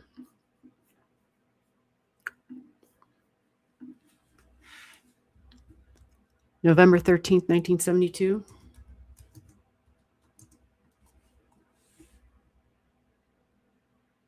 Uh-oh. You don't have a birth time? Oh, you do. Is that at .20 in the morning? Does that mean 12:20 a.m.? Is that what that means? Decipher that for me so that I am so we're clear.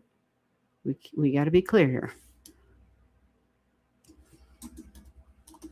The clearer it is, the faster the line goes, folks.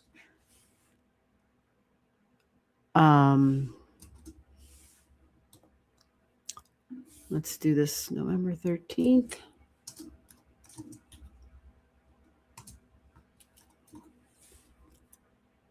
And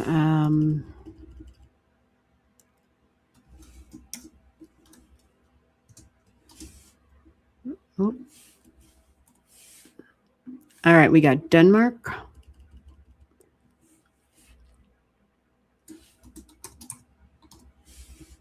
Oh, Lord.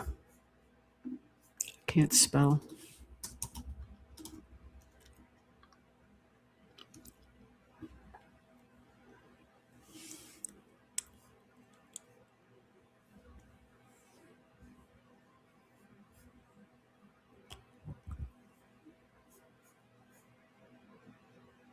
Did you give me a city? Or did you just give me Denmark? Did I miss that?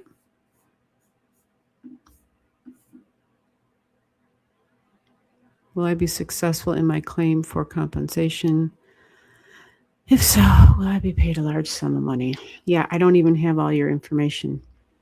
7:20 in the morning. Okay, you're making me fish. Just letting you know.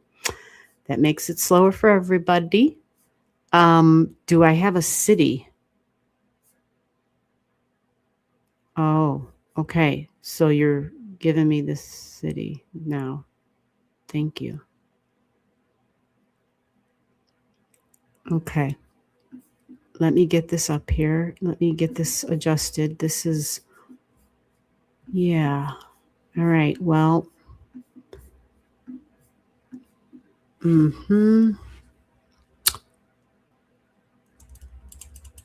okay. So HOR. Oh, we covered it up.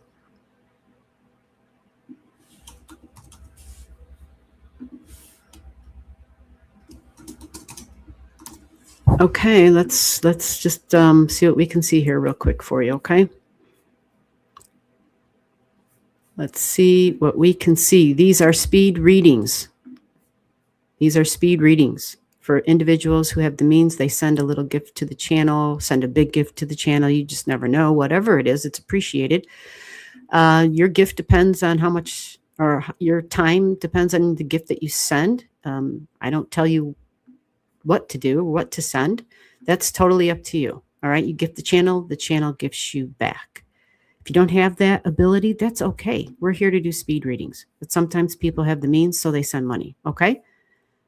And here we go, Ziggy. Your stuff is all over the chart. You wanted to know about being successful in your claim for compensation. Will I be paid a large sum of money? Woo, I don't know about that. Large. Will you be paid a large sum of money? Let me check some basics here. Oh, you do have 20. Oh, you do have an insurance claim. Your son in Scorpio. Okay, interesting. Just in your basic chart. Oh, you even have. Interesting chart. God. All right. So, retrograde Saturn, retrograde Chiron, Mars at 28 in contracts. Mars is not your malefic. Saturn is your malefic, which means Venus is your cha-ching. You have Jupiter in Capricorn at 7 degrees contracts. Okay, interesting. You got a moon at 6. You got vertex at 6. Okay. 8th house cusp line in Leo at 12 degrees, and that's where Jupiter will be. Alrighty. So, law, judgments, lawyers, courtrooms is Jupiter, Sagittarius. You even have Neptune. Is that at the... Yeah. Okay, you have Neptune, trining Neptune right now. All right. And you do have Neptune up in your 8th house. You don't have anything there at 4. You do have... you have Sisyphus at 4 degrees. I just got to be honest with you. You do have Sisyphus and Leo at 4. That's where Jupiter is sitting. And that gives us a feeling of starting over, starting from scratch. Now, it is in the place of group energy and friends. All right. Social system, social services, friends in high places. But having Jupiter going through there, having, right? Jupiter was in Cancer. Now it's in the Leo, 4 degrees on your Sisyphus. Feeling like we had the rug pulled out from under us just when we thought we had things under control. The Jupiter is going to pass that up. But you know what? Let me back up a minute. Let me back up. I came out of the gate running. Are you an Aquarius moon at 6 degrees with a Virgo rising at 4 degrees? Like, if this, I got to make sure this is your chart. No, it's not your chart. The time's wrong. I never did get the time changed. There were so many things. Okay. There were too many things to change. Yeah. Yeah. Yeah. Okay. Different chart. Here we go. It's moved things a little bit. You still got the 20 degrees sun in Scorpio. Oh, with a sense of entitlement. Oh, with insurance. Interesting. Right there. Bang. Both of them together. You have a 9 degrees Aquarius moon. Is this you? 14 degrees Scorpio on the ascendant. That's you? Is that a yes? Ziggy, is that a response? Are you still here? I'm not seeing anything from Ziggy in the chat. Maybe Ziggy left.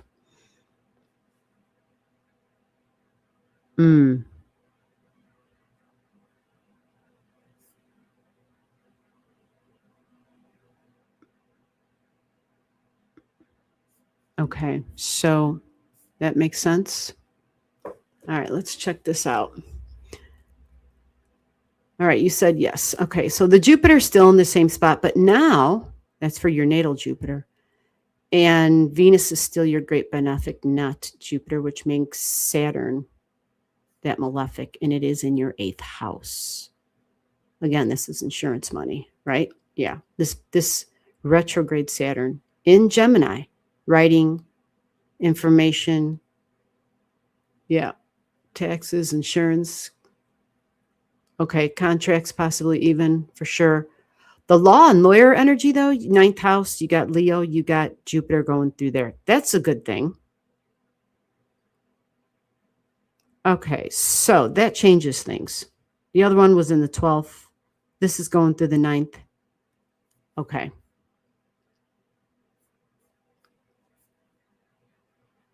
You do have Mars, but Mars is not. Okay, so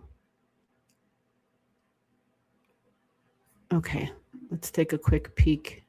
Yeah, you might have to come back another time. You know, you had like a 2-part question, and then it requires going, you know, you want to know not only am I going to get money, but is it going to be in one lump sum? Oh, you are going to have Venus conjunct Venus. With the Pallas Athena that will be there. And you'll have Venus conjunct Pluto coming up. Okay. So the Mercury retrograde going through the house of the insurance money right now, going through the details. Okay, your South Node is part of this. Oh, no wonder you're confident. Okay.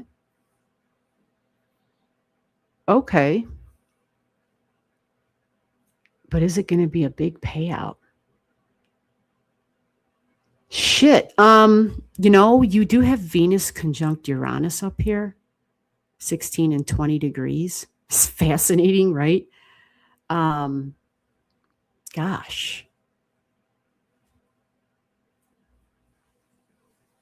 Let me move some stuff ahead real quick. And let's see what that looks like really quickly here. Oh, I already passed it. Wow, dang, are you expecting this soon? Well, maybe it's just going to be the news and the information.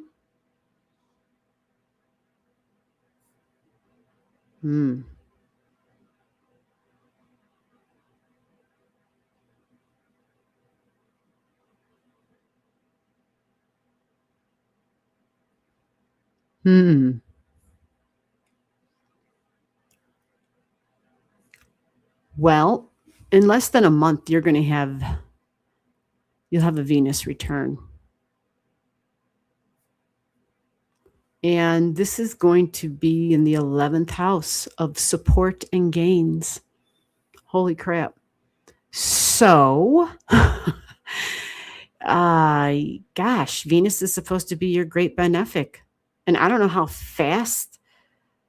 I mean, because God, normally shit doesn't happen that fast. Normally shit drags its feet. But maybe this is good news.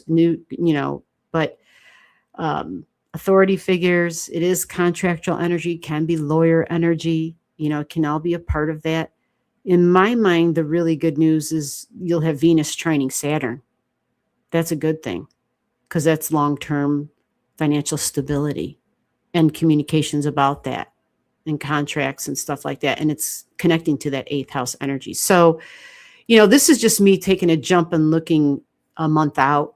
And by this quick look, it looks like things can be moving along smoothly, especially since at the same time, you're going to have Venus at the opposition of the Saturn up in the sky. Interesting. Yeah, you're going to have a lot connecting. So I think it's going to be beneficial in that way. I would honestly want to take a look at other charts before I answered a question like that, which would take you a little bit more time. So you're more than welcome to come back again. And then just remind me we looked at this and ask me to look at another chart for you. Because if I pull up another chart, then I'm taking up more time. But the big thing is that your great benefic is in the house of gains with Uranus, shocks and surprises. The law, the justice, the judicial system. I'm assuming a lawyer's involved somewhere, right? Like, so that's good. And that's really good. And Venus connecting with your natal Saturn. So that so far looks nice to me. Okay, so I've got a person that paid, so I have to get to them. And I think that's David. Joanne, I see you too. So hold on there. Let me get to David. David, are you still here? Do I have your digits, David?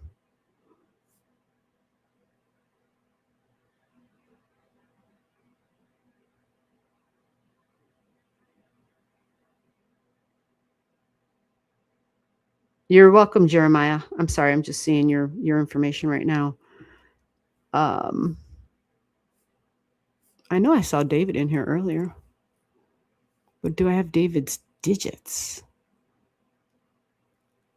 Oh, I like the way that person said, I don't have my birth time. Very good.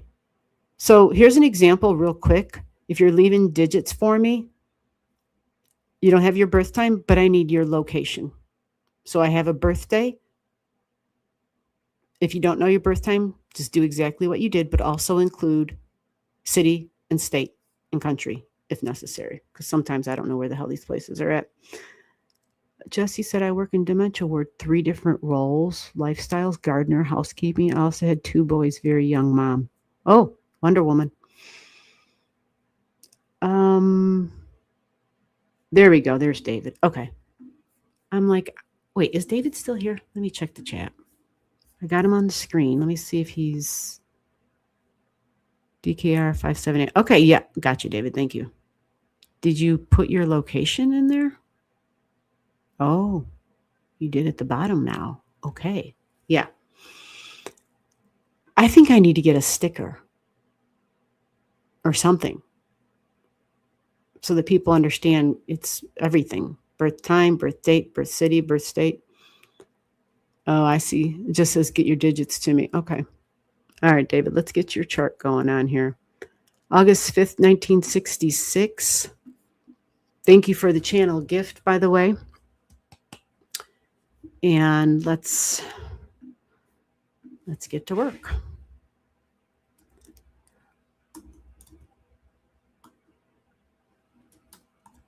Woo! It is too goddamn cold in here. Like,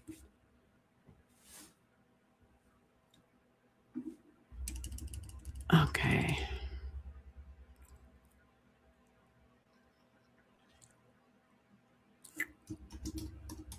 So you have a birthday coming up. It's right around the corner. 4:30 p.m. Yeah. Great.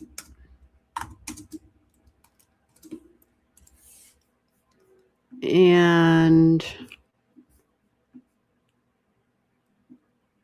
Tasmania. Woo. Awesome. I love doing charts in locations that I haven't drawn up for before.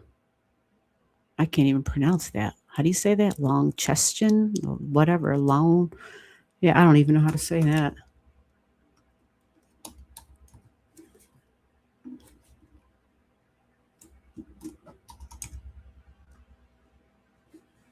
Australia. Okay. All right. So, yes, cheers. 4:30 p.m., August 5th.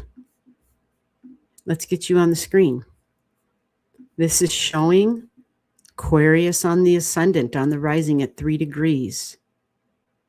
It's giving me a moon, Pisces moon. Ooh, 25 degrees in Pisces, conjunct your Chiron. Ouch. Okay. Communication, learning, thoughts, thinking. Okay. Really creative energy. 18 degrees, huge kite, strong kite. Involves Neptune, Venus, Jupiter, Mars. Holy macaroni. Wow. My values, my mind, my thoughts, my communications, siblings, neighbors, coworkers, writing, creative writing, sound, maybe music. Can be words, can be music and words, can be lyrics. And at the top of the kite is Pluto and Uranus. Holy shit. 9th house cusp line of publishing. And a Mercury at 0 in creative Leo. Cha-ching! I mean, look at all the Leo energy. You have the writer in multiple places of the chart. Your midheaven is Libra, also artsy energy. Deeply meaningful energy is your South Node, so there's depth to you. And depth connected to what you're working on for the long term, maybe even your religion, belief, and spirituality, but like even a vocation type of thing, whether it's career or not. So at the opposite end, because you have multiple kites, is creating. Another kite with creating, the fifth house cusp line. Wow. These are some, you got, oh, you people, y'all got these amazing kites going all the way around. Wow. Okay, so did he have a question connected to this? Coming back. Okay. Gotcha. It's a relationship question. Well, seventh house, right? 0 degrees in Mercury. This can be tricky. That can be tricky.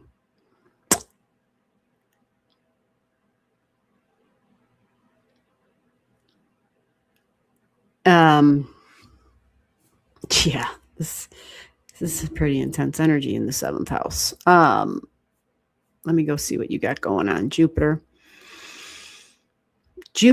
so partnerships, Jupiter represents freedom, by the way.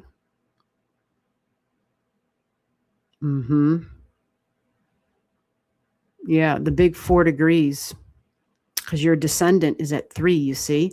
So that big bucket, basket, cradle, box, whatever the hell you want to call it, that was up in the sky, your descendant and your ascendant, all part of it.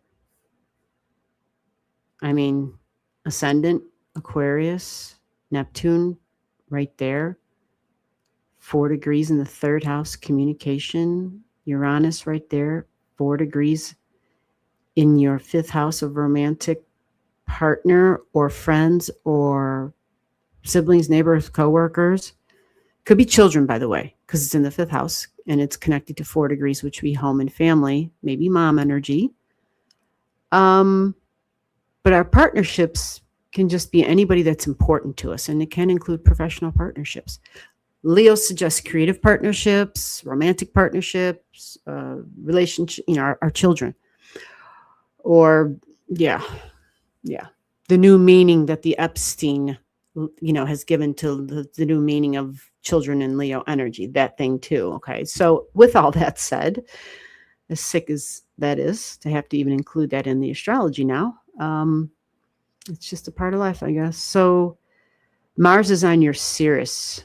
Oh, is it a child? Sirius says is at the Leo degree. So romantic partner or a child, but it is in the fifth house. And it's none of my business. You don't have to answer that, really, truly. When I ask questions like that, it's just to see how accurate can the astrology get. You follow? Because, well, it's just like the Gemini energy here. It's about learning. And you want to know if this person's coming back. Well, there's a retrograde happening right here, 16 degrees. It's going to be right on your Venus and your Mars. This is where Mercury stands still. You see this? So Mercury's stopping, and then she's going to go backwards here. I'm sorry, Mercury's stopping because the retrograde's over, and now she's going to go forward. Yeah. My mouth and brain, the dyslexic, I say the anyway. So yeah, Mercury's stopping right here. Normally there's some sort of an action being taken. And I just want to heed a warning here. When people have Mars in Cancer, it's difficult energy, okay? It affects our emotions deeply. And we usually have to, it's energy where, we really have to count to 20 and reach out to somebody to just be like, yeah, shit sucks right now. I just need a little getaway, little respite, find something to laugh about, because it can be overwhelming, especially water stuff. Water stuff can be too much. And we have to get out of our emotions and get out of our head. So with that all said, Mercury retrograding ending can help with the constant thoughts and turn the record player off. And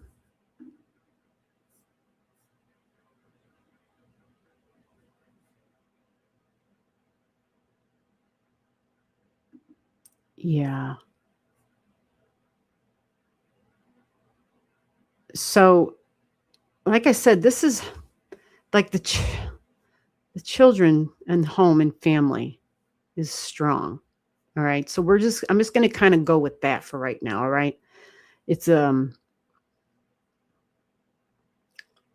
with a retrograde ending, how many times can I repeat that? Let me go forward a little bit. Mars usually wants to take action.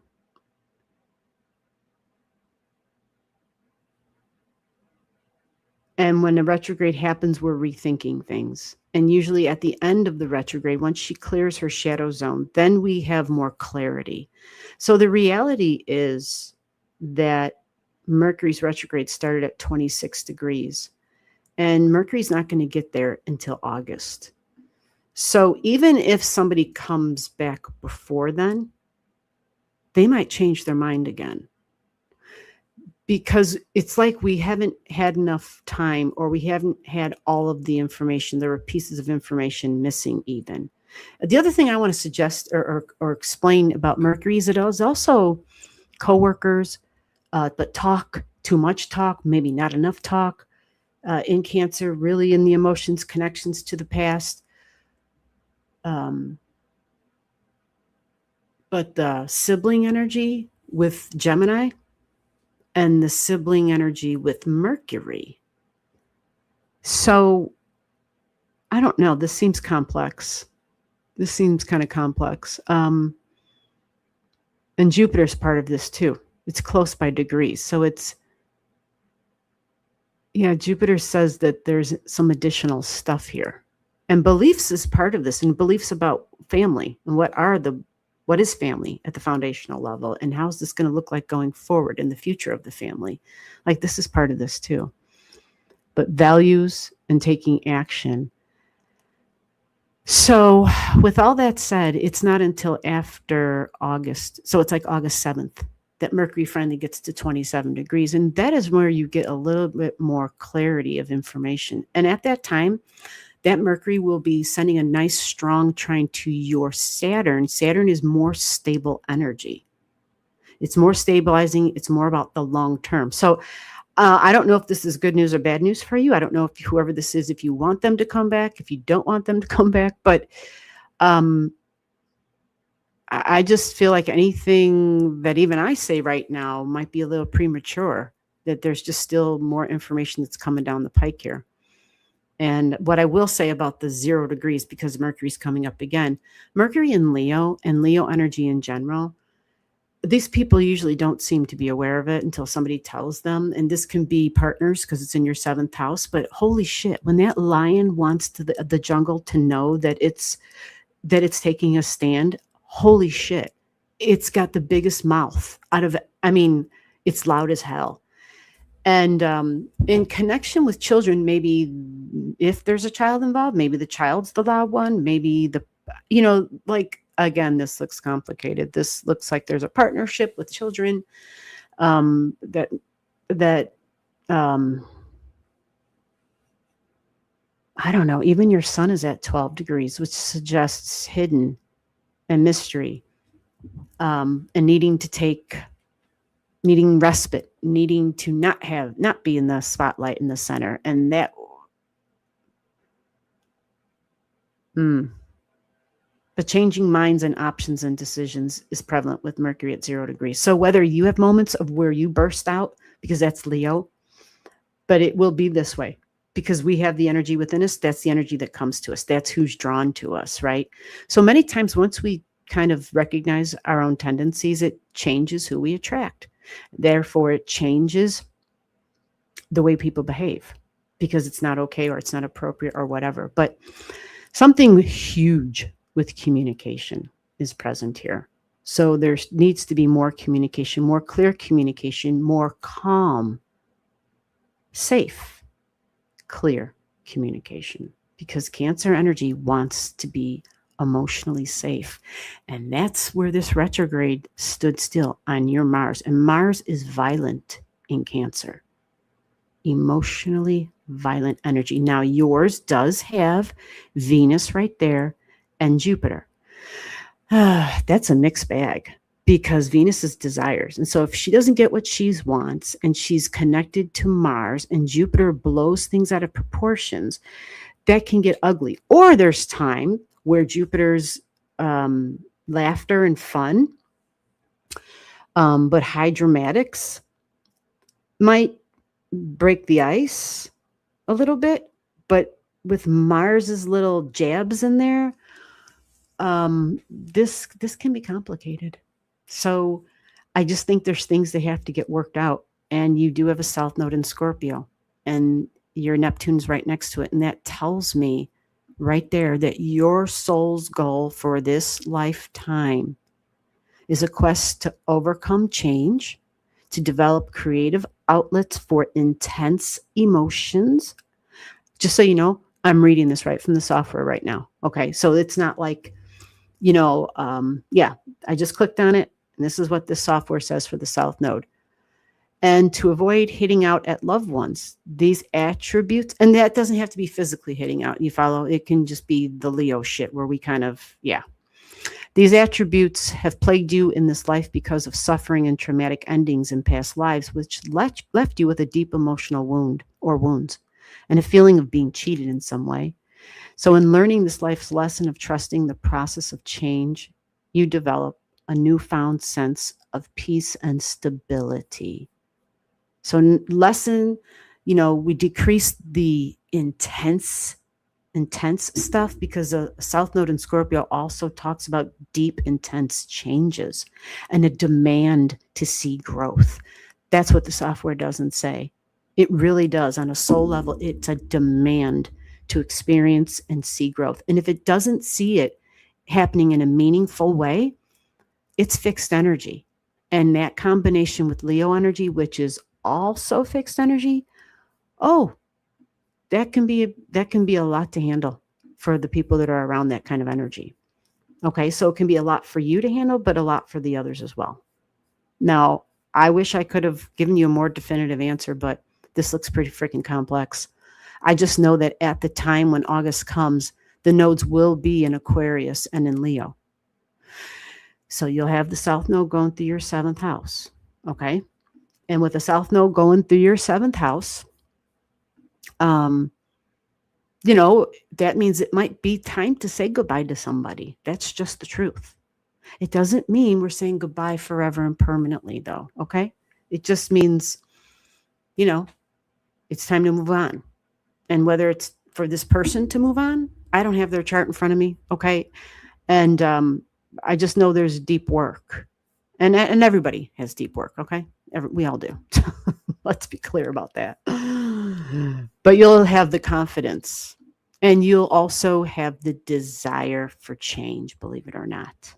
Because you'll have Aquarius, the North Node in Aquarius of independent energy going through your 2nd house. You see how that works? Yeah. All right. So thank you so much for the channel gift. I hope that helped you understand some things. And Joanne, you sent a gift. Let me get to you because we're a little bit past the time. So let's get Joanne up here. She left a channel gift. Joanne, are you here? And for anybody that I didn't get to, just know that we'll do this again and you come on back. Just make sure that you try to do it in a way where you're including all your information on the same line. And that makes it all go a lot faster. Some people email me their digits. That way when they come to the live stream, for the next one, that way I already have their digits in the software. That's how we began today's live. And that really helped it to go smoothly. Where was Joanne at? I thought I saw her name in here. She sent me. I thought I saw her in the chat. I know she sent a gift. So I'm like, Joanne, where are you? She's probably at the butt end here, huh? Okay, maybe she's not. Joanne, are you not here? Hello, Joanne. Joanne, I saw you at 4:55. It's now 5:16. Are you still here? I got the gift that you sent.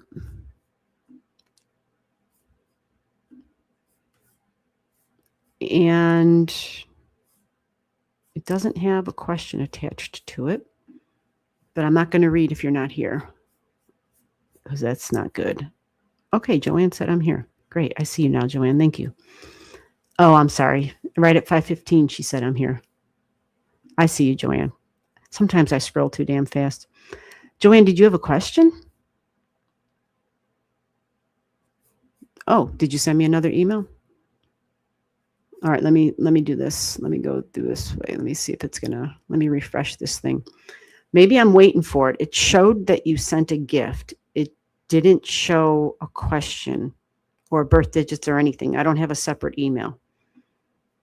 I just got a PayPal that said you sent a gift, but it doesn't. Let me double check it again. Yeah, there was no message attached to it.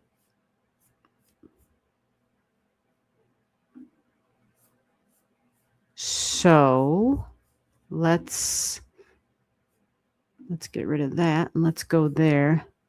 She said it's in the email. Well, technology's playing a game on me.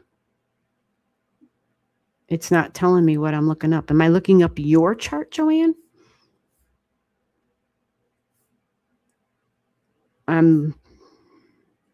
Yeah, I know you're saying it's in the email, but the email, I keep hitting refresh and it's the same thing.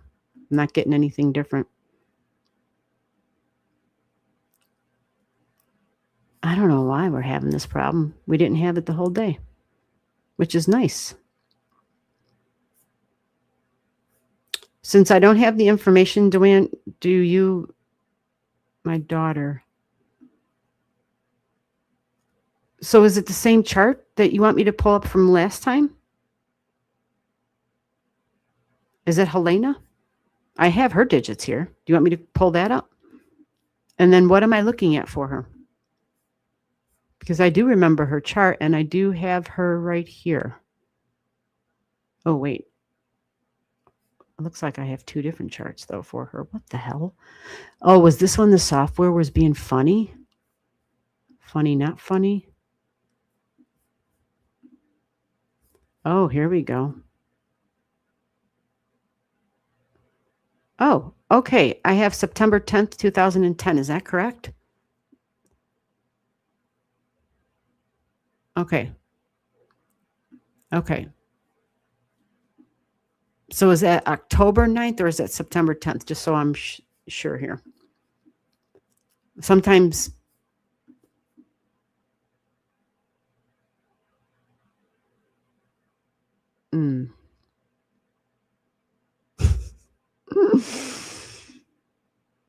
All right. So I'm kind of back at the same question.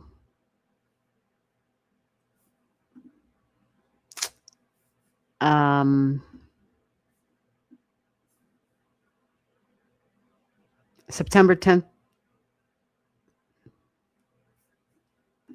or October 9th? Which one is it? September. Thank you.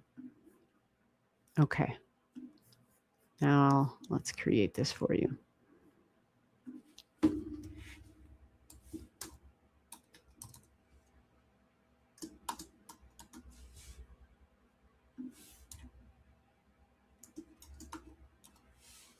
Well, you got in just in time.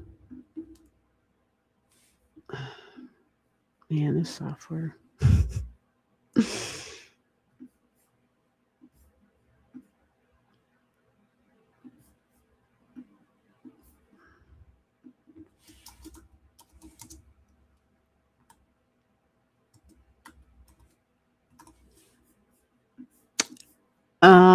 Okay. I had to double check that. Is that really 2010?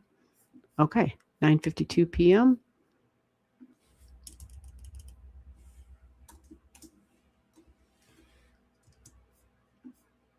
And we're talking SAIPAN.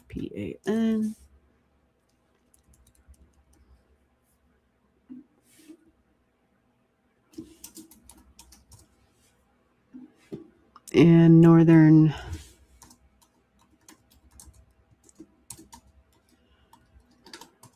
Sounds really beautiful. I mean, really, Northern Mariana Islands. Oh my God. Sounds amazing. Sounds amazing. Okay, so have you ever seen her chart before? This is giving me a Taurus rising. Let me get this on the screen for you. September 10th. There it is. Okay, oopsie daisies. September 10th, 2010, 9:52 p.m. This is can you tell me what time zone that is in, just so I can see if the software put the correct time zone? Because this is saying, I think this says Australian. And that might be right, but I'm looking for confirmation on that.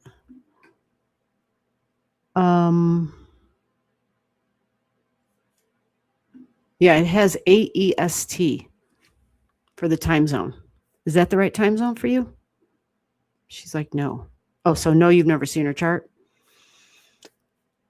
Oh, I tell you, this software, I have already put in a ticket for them, telling them every now and then it'll give me the wrong coordinates, the wrong time zone for someone's chart. I'm like, I can't have this happening while I'm live. What the hell? Like, I'm trying to move fast. I don't have time to be creating new charts to double check your system, but that's what I have to do. So let's double check this. And this is, okay, so let's do this.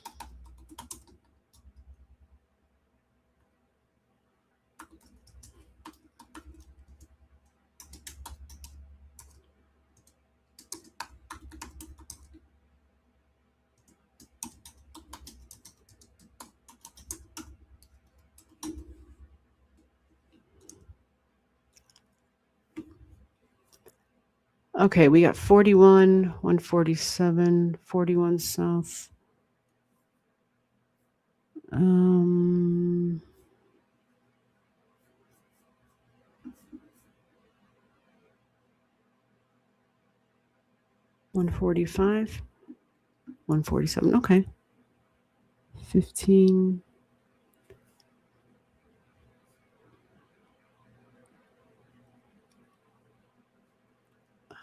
That one number seems strange. All right, let's double check. What did Joanne say? Yes, see, I had a feeling it was wrong. Okay, so this really takes the fun out of it. The fun out of it. This takes the accuracy out of it. Let me see if I can mess around with these coordinates. And I'm going to do a screenshot so I can let these people know how whacked this is, so they don't think I'm crazy. Yeah.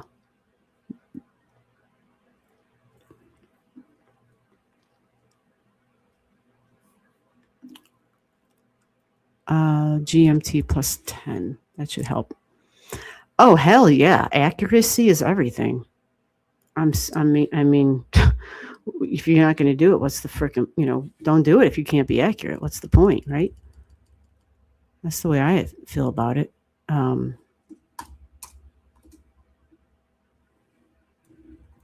They just, yeah.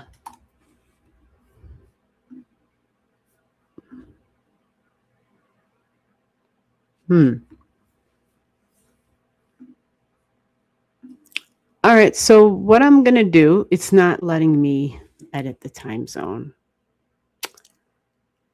Okay.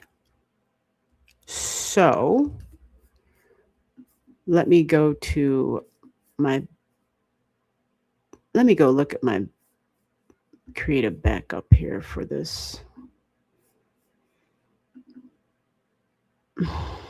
What a bummer. Let me get you into this other system.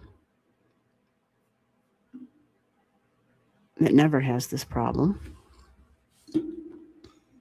Well, I shouldn't say that. I don't use this other system every day like I do with this one. But let me add her digits in here. We're going to do this.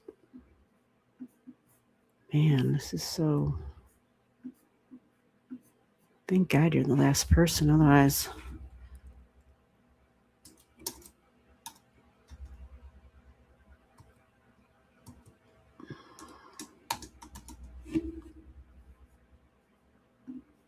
Okay, so we have September 10th.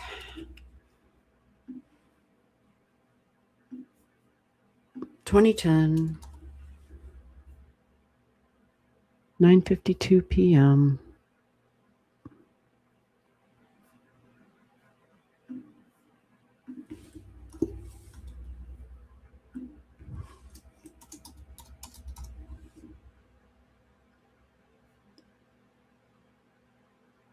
Okay, so yeah, see, their coordinates are exactly the coordinates I looked up on this other site.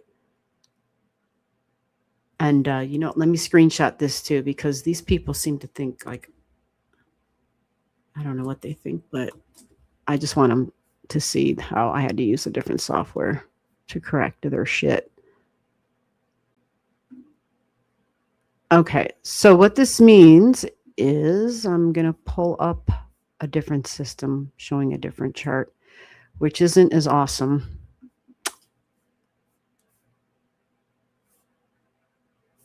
At least I don't think it's as awesome. It's just going to be a lot cleaner looking and doesn't have everything. So let me see. There we go. Pick your chart, her chart, and then we'll get you round natal chart. Okay, we're going to switch over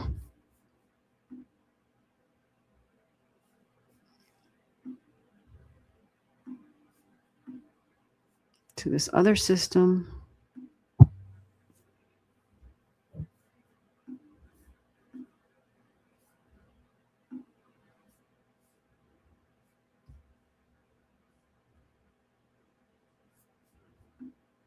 Okay. Yeah. So this is a Taurus on the ascendant at 20 degrees.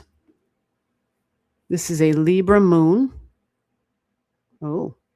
Ooh. Libra moon at the mom degree. I'm just saying. Home and family, and it's a moon. All right, so we'll talk about that in a second. And then we have her Leo is at the home, right? Home and family, mom, Leo energy, 1043. Her midheaven is Aquarius at 10 degrees, authority figure. Ooh, okay. So you see the red in the chart, right? That's the big T square. T square with Pluto, with Saturn. Jupiter and Uranus are conjunct. Holy crap. Okay. Okay. So this would create these two together. And then Mars, yeah, that creates 1 degree that way, and that, oh, they're in two different signs. So Scorpio. Okay, that's intense. A Venus and Scorpio. See that? Venus and Scorpio at 1. Mars right there. Oh, won't let me do anything. Mars right there. 27 in Libra. Okay. Alrighty. For a chart like this, Mercury is, well, okay.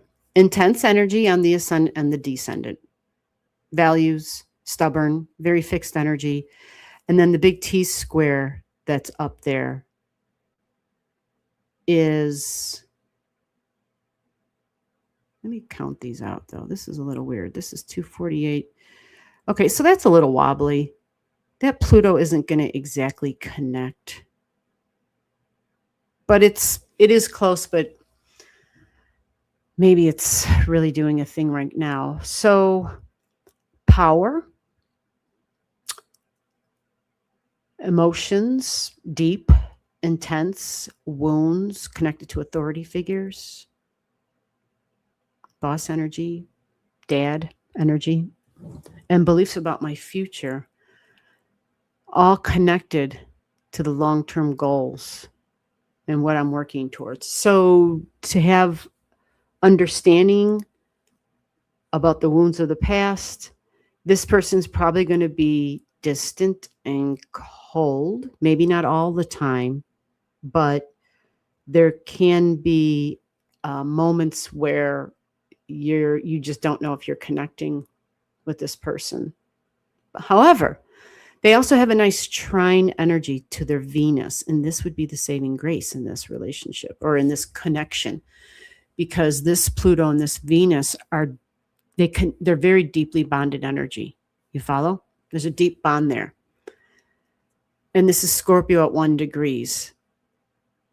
Now, where it gets tricky is when a moon is in Libra and it's at the mom degree, the Libra moon, it's a lot of moon energy, a lot of emotions. Air is good because it's talking and communication,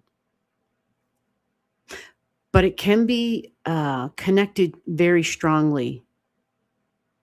There might be control, and she might feel like, there's moments or waves she might point a finger, maybe, where other people she might feel are being controlling. That's a possibility, only because the Libra moon is striving for a balance, harmony, beauty, peace, perfection, ultimately. And that's not really realistic. But sometimes the moon gets out of hand, right? And they just don't know it. They just don't know it. So this can present how she wants home to be, how she wants her mother to be, or this can actually be her mom. You follow? So there's a lot of emotions here. But Libra normally is about peace and harmony and beauty and goodness. Normally, unless it's not. Unless it's not. And when it's not, that's when it's going to be a challenge. So there might even be times where you experience hot and cold with a person like this, only because of the detached energy and the cold energy up here, but also because she's got the air, the mind of the scientist, kind of really rebellious energy at the midheaven, and it's at an authority figure degree, like I am the boss type of energy. And so far in this chart, even though there's just a few things, there's intense energy, but there's boss energy. There's independent energy. There's extreme energy. And she has a Chiron at 27, which is communication. Her communication style, you follow? It can be cold and detached because these are in Aquarius. Her Neptune and Chiron are together. So the wounds, there can be confusions and like clouds of illusion and delusion, or I'm just not sure about friends and group energy. Right? But there's a wound connected to that as well. And it can be, again, a reinforcement of a wound connected to an authority figure. But the Neptune so close can kind of paint a different kind of picture on that wound, especially like when we're children, especially it seems like daughters of fathers that aren't in their life. For whatever reason, they paint a picture of a fantasy of some sort of, oh, he's a really great guy. He's a really great this and that. And it doesn't have to be necessarily the man always, but an absent parent will say. And they just, oh, well, they're busy. They're really important. They're doing this. They make up a lot of excuses for them, because it's something that they need in their life. They need to believe it, because otherwise the alternative is, I'm not good enough. That's why they're not here, right? And that's harder to deal with. And Neptune can have that kind of effect. Not to say that that's exactly the case at all, but deep wounds in psychology.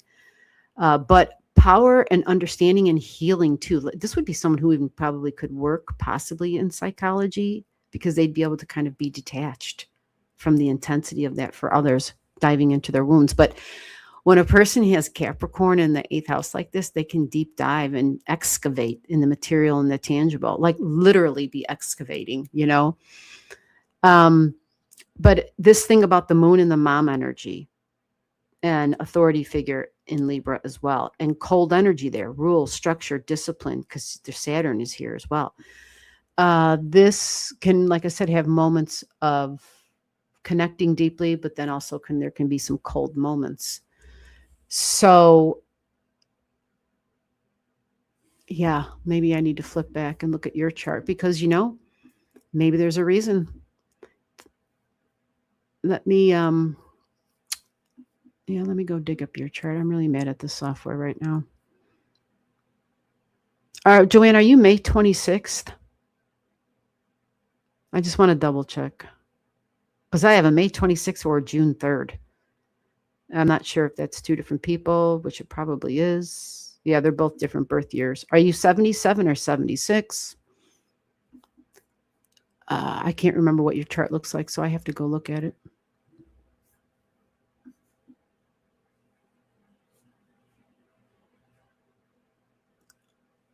May 26th. Okay, let me get your 77. Okay, let me get that. Someone asked a question. Is there a preferred amount for gifts? No, there's not. No, it's totally up to you.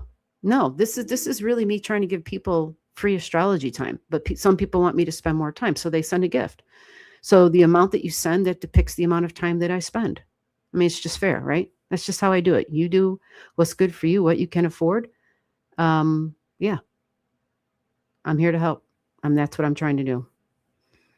That's what I've been told to do. So that's what I'm doing. All right, Joanne, I'm going to peek at your chart on this other side because, well, I can't do both at once because the system that I use doesn't work right now. So, Joanne, are you a Taurus at 3 degrees on the ascendant? Remember, the Taurus energy is fixed energy.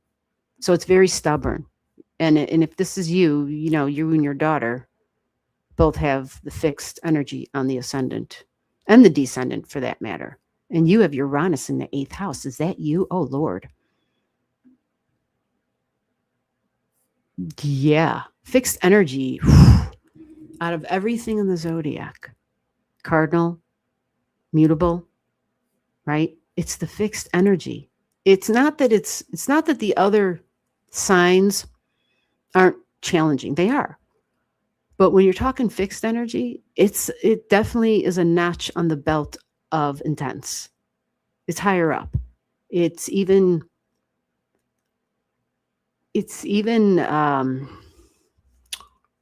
yeah. It's difficult. It's that intense energy where people just, they can go a little far with things because Taurus is Venus and that's desires. And desires can override rationale, And Scorpio and Pluto rule Mars. Or I'm sorry, Mars and Pluto rule Scorpio. And that's we're going to go to battle energy. So it's like, oh God. And Aquarius is fixed energy. Aquarius is fixed. So in her chart, let me see where your Mercury is. Your Mercury's at 10 in Taurus. Oh, shit. Okay. So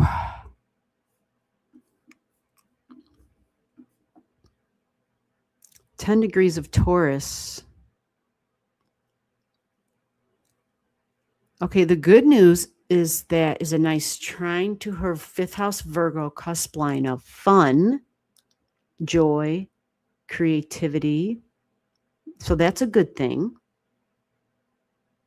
It also trines her north node. So that's a very good thing. So these are promising things, which is probably moments when you see that, when things connect and it's like, oh, okay, we're on the same page right now. But the friction is going to come in because your 10 degrees ascendant is an exact square to her emotions and to her goals, to her feelings about home and family. She feels that she's the boss. I'm just telling you the truth. Like her chart says, right here, I am the boss. Because it's Leo energy, but that's not all. Even by the degree, she's the boss. Do you see?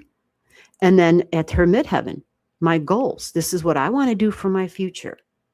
So group energy can be friends, but individuality is strong at both ends in this chart. This is where we're the mother and the father combined. Well, good luck. So what happens with this energy? Well, let me check her Aries energy. Yeah, of course, Aries is a thing. It is a thing. This doesn't help either. The 29 degrees Jupiter and Uranus. Uranus thinks it's a boss and wants to be independent, thinks it's the adult before it's an adult even, right? This is where we want to break out and break away when we're youngsters. But it's conjunct Jupiter. So it's like go big or go home, right? So sudden, right? Just rebelliousness just bursts out of nowhere. That's 29 degrees. Extreme energy. Unconventional. I won't follow the rules for nothing. Now, the good news is that it's in Pisces. It's in water, which hopefully puts more of a creative spin on it, which hopefully makes it a little bit more easygoing. But I don't know, man. Uranus is electric, man, and electricity and water, not a good combination. So this has got to be a little challenging for her as well. She probably has a high, she probably should be, well, I'm not a medical person, and I don't want to pretend to be a medical person, but there's high sensitivities associated with Pisces energy. You follow? And so she has Pisces in her 11th house. So this is Aquarius and Uranus energy, the nervous system, the neurons.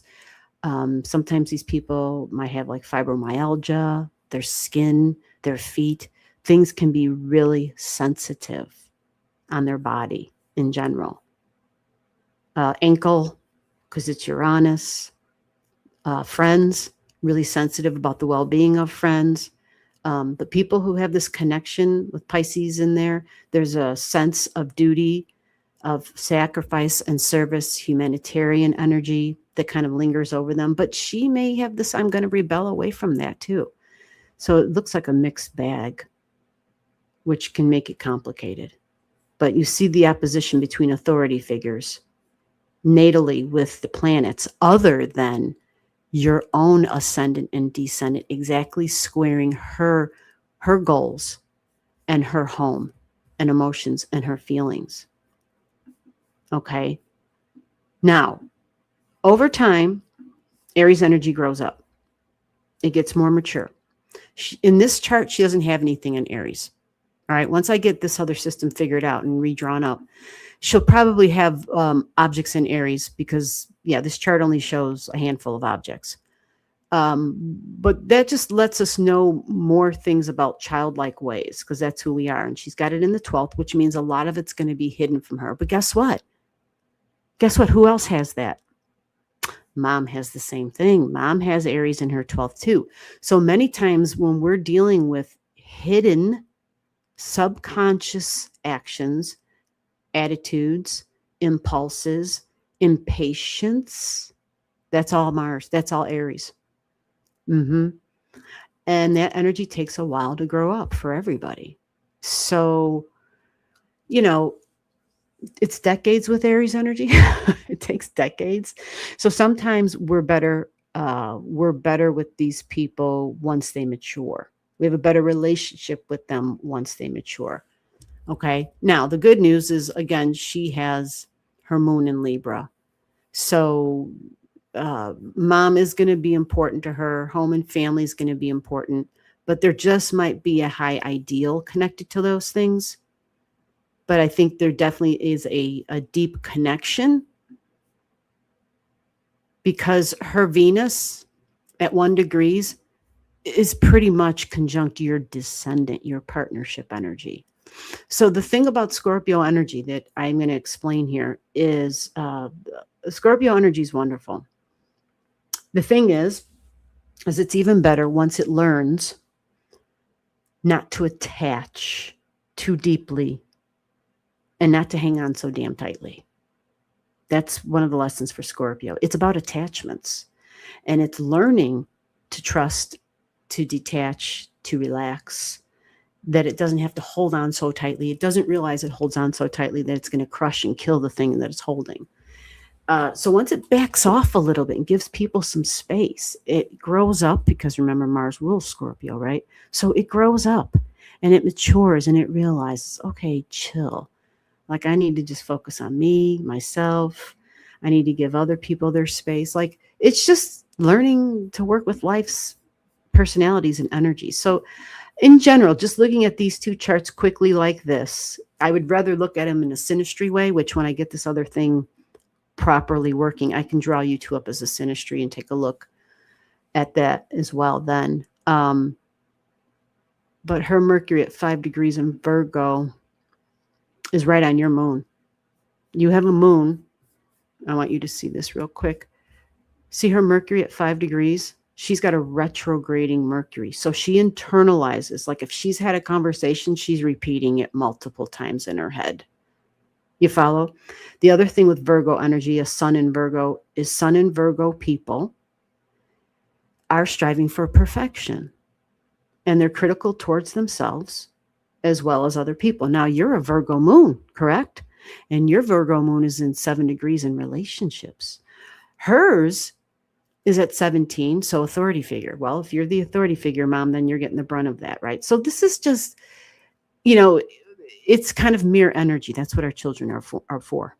Our children are born to mirror back to us. And that's really one of the, that's why being a parent is really, it's really quite mystical experiences, really. It's the hardest work there is. So, it just comes down to taking ourselves by the hand and, okay, wait a minute. Let me make sure I haven't lost the live stream. I got to find out, am I talking to myself? Okay, good. We're still here. But yeah, it just requires us to do some work. And a lot of the work is on ourselves. And we find that when we do that, then we realize other things change. People approach us differently. Different people approach us, right? Healthy boundaries are important for everybody. So a lot of the energy is just honoring people to have their space and their individuality and to be different and to be unique and to tell our Virgo energy to back the hell off. And we all have Virgo in our chart, trust me. I have my fair share of all of this energy, and to me, that's when we really grow, honestly, is when we recognize I am a Taurus, I am a Gemini, I am a Cancer, I am a Leo, I am a Virgo, I'm a Libra. When we finally embrace all the signs and we see where all of those signs, how we express that energy in our life for each sign, that's when we're really doing something, because we're like, oh shit, I know how I'm just like that. And then we recognize it. And that's the awareness. That's when our conscience, not just consciousness, but our conscience really evolves. Really evolves. And when we're really doing the deep stuff, we're really doing the soul's work then. So I wouldn't worry too much about this. Honestly, it's a process of growth and maturing. Okay. Absolutely. Absolutely. Okay. I almost broke a record today. Woohoo. Almost broke. Well, actually, no, I used to do 3-hour lives all the time. And then my eyes just started to really bother me from looking at charts for so long. And I need another monitor that's way bigger. And that's why I usually stop at the 2 hours to save my eyeballs. Because like reading the chats, doing the charts. Yeah. Doing readings and then doing videos. And it's just a lot of stress on my eyes. Yeah, absolutely. Absolutely. Hope it has helped. Yeah, we do this multiple times a week. This Saturday is a private live stream. So if anybody's interested in the private lives, this Saturday is already full. Okay. You just reach me at the email, allastrologee. Make sure you're spelling it correctly. It's not spelled the same way as the channel spells astrology. You see it on the screen right now. Logee. If you want to get on the private lives, just message me. I can let you know how that works, how the details and all that. And those have to be set up in advance. Okay, they're private. They're very small. I do not have a lot of people in those. I keep them small on purpose. And yeah, those are the fourth Saturday of every month. Okay. And so then there's other 2 Saturdays where we do this. And then the other Saturday, which is the second Saturday of every month, we do the astrology class. And then on the weekdays, we do the surprise lives. Okay. So you never know. I might be able to go live again this week. We'll see, because Saturdays are private lives. We will see how things work out. We'll check on the software. And so if you're ever here and you want your reading, just come on in, get me your digits, send them to the Gmail account. You could do that too, so I have them ahead of time. And if you want to be involved, like I said, just shoot me an email so that you can be part of whatever you're interested in, whether it's the astrology class or the private lives. Okay? You got to communicate through email for that. All right? So again, this is Allastrology. My name is G. We do free speed readings for everybody. And if you ever want me to spend more time on the chart, you just gift the channel, and then we spend more time.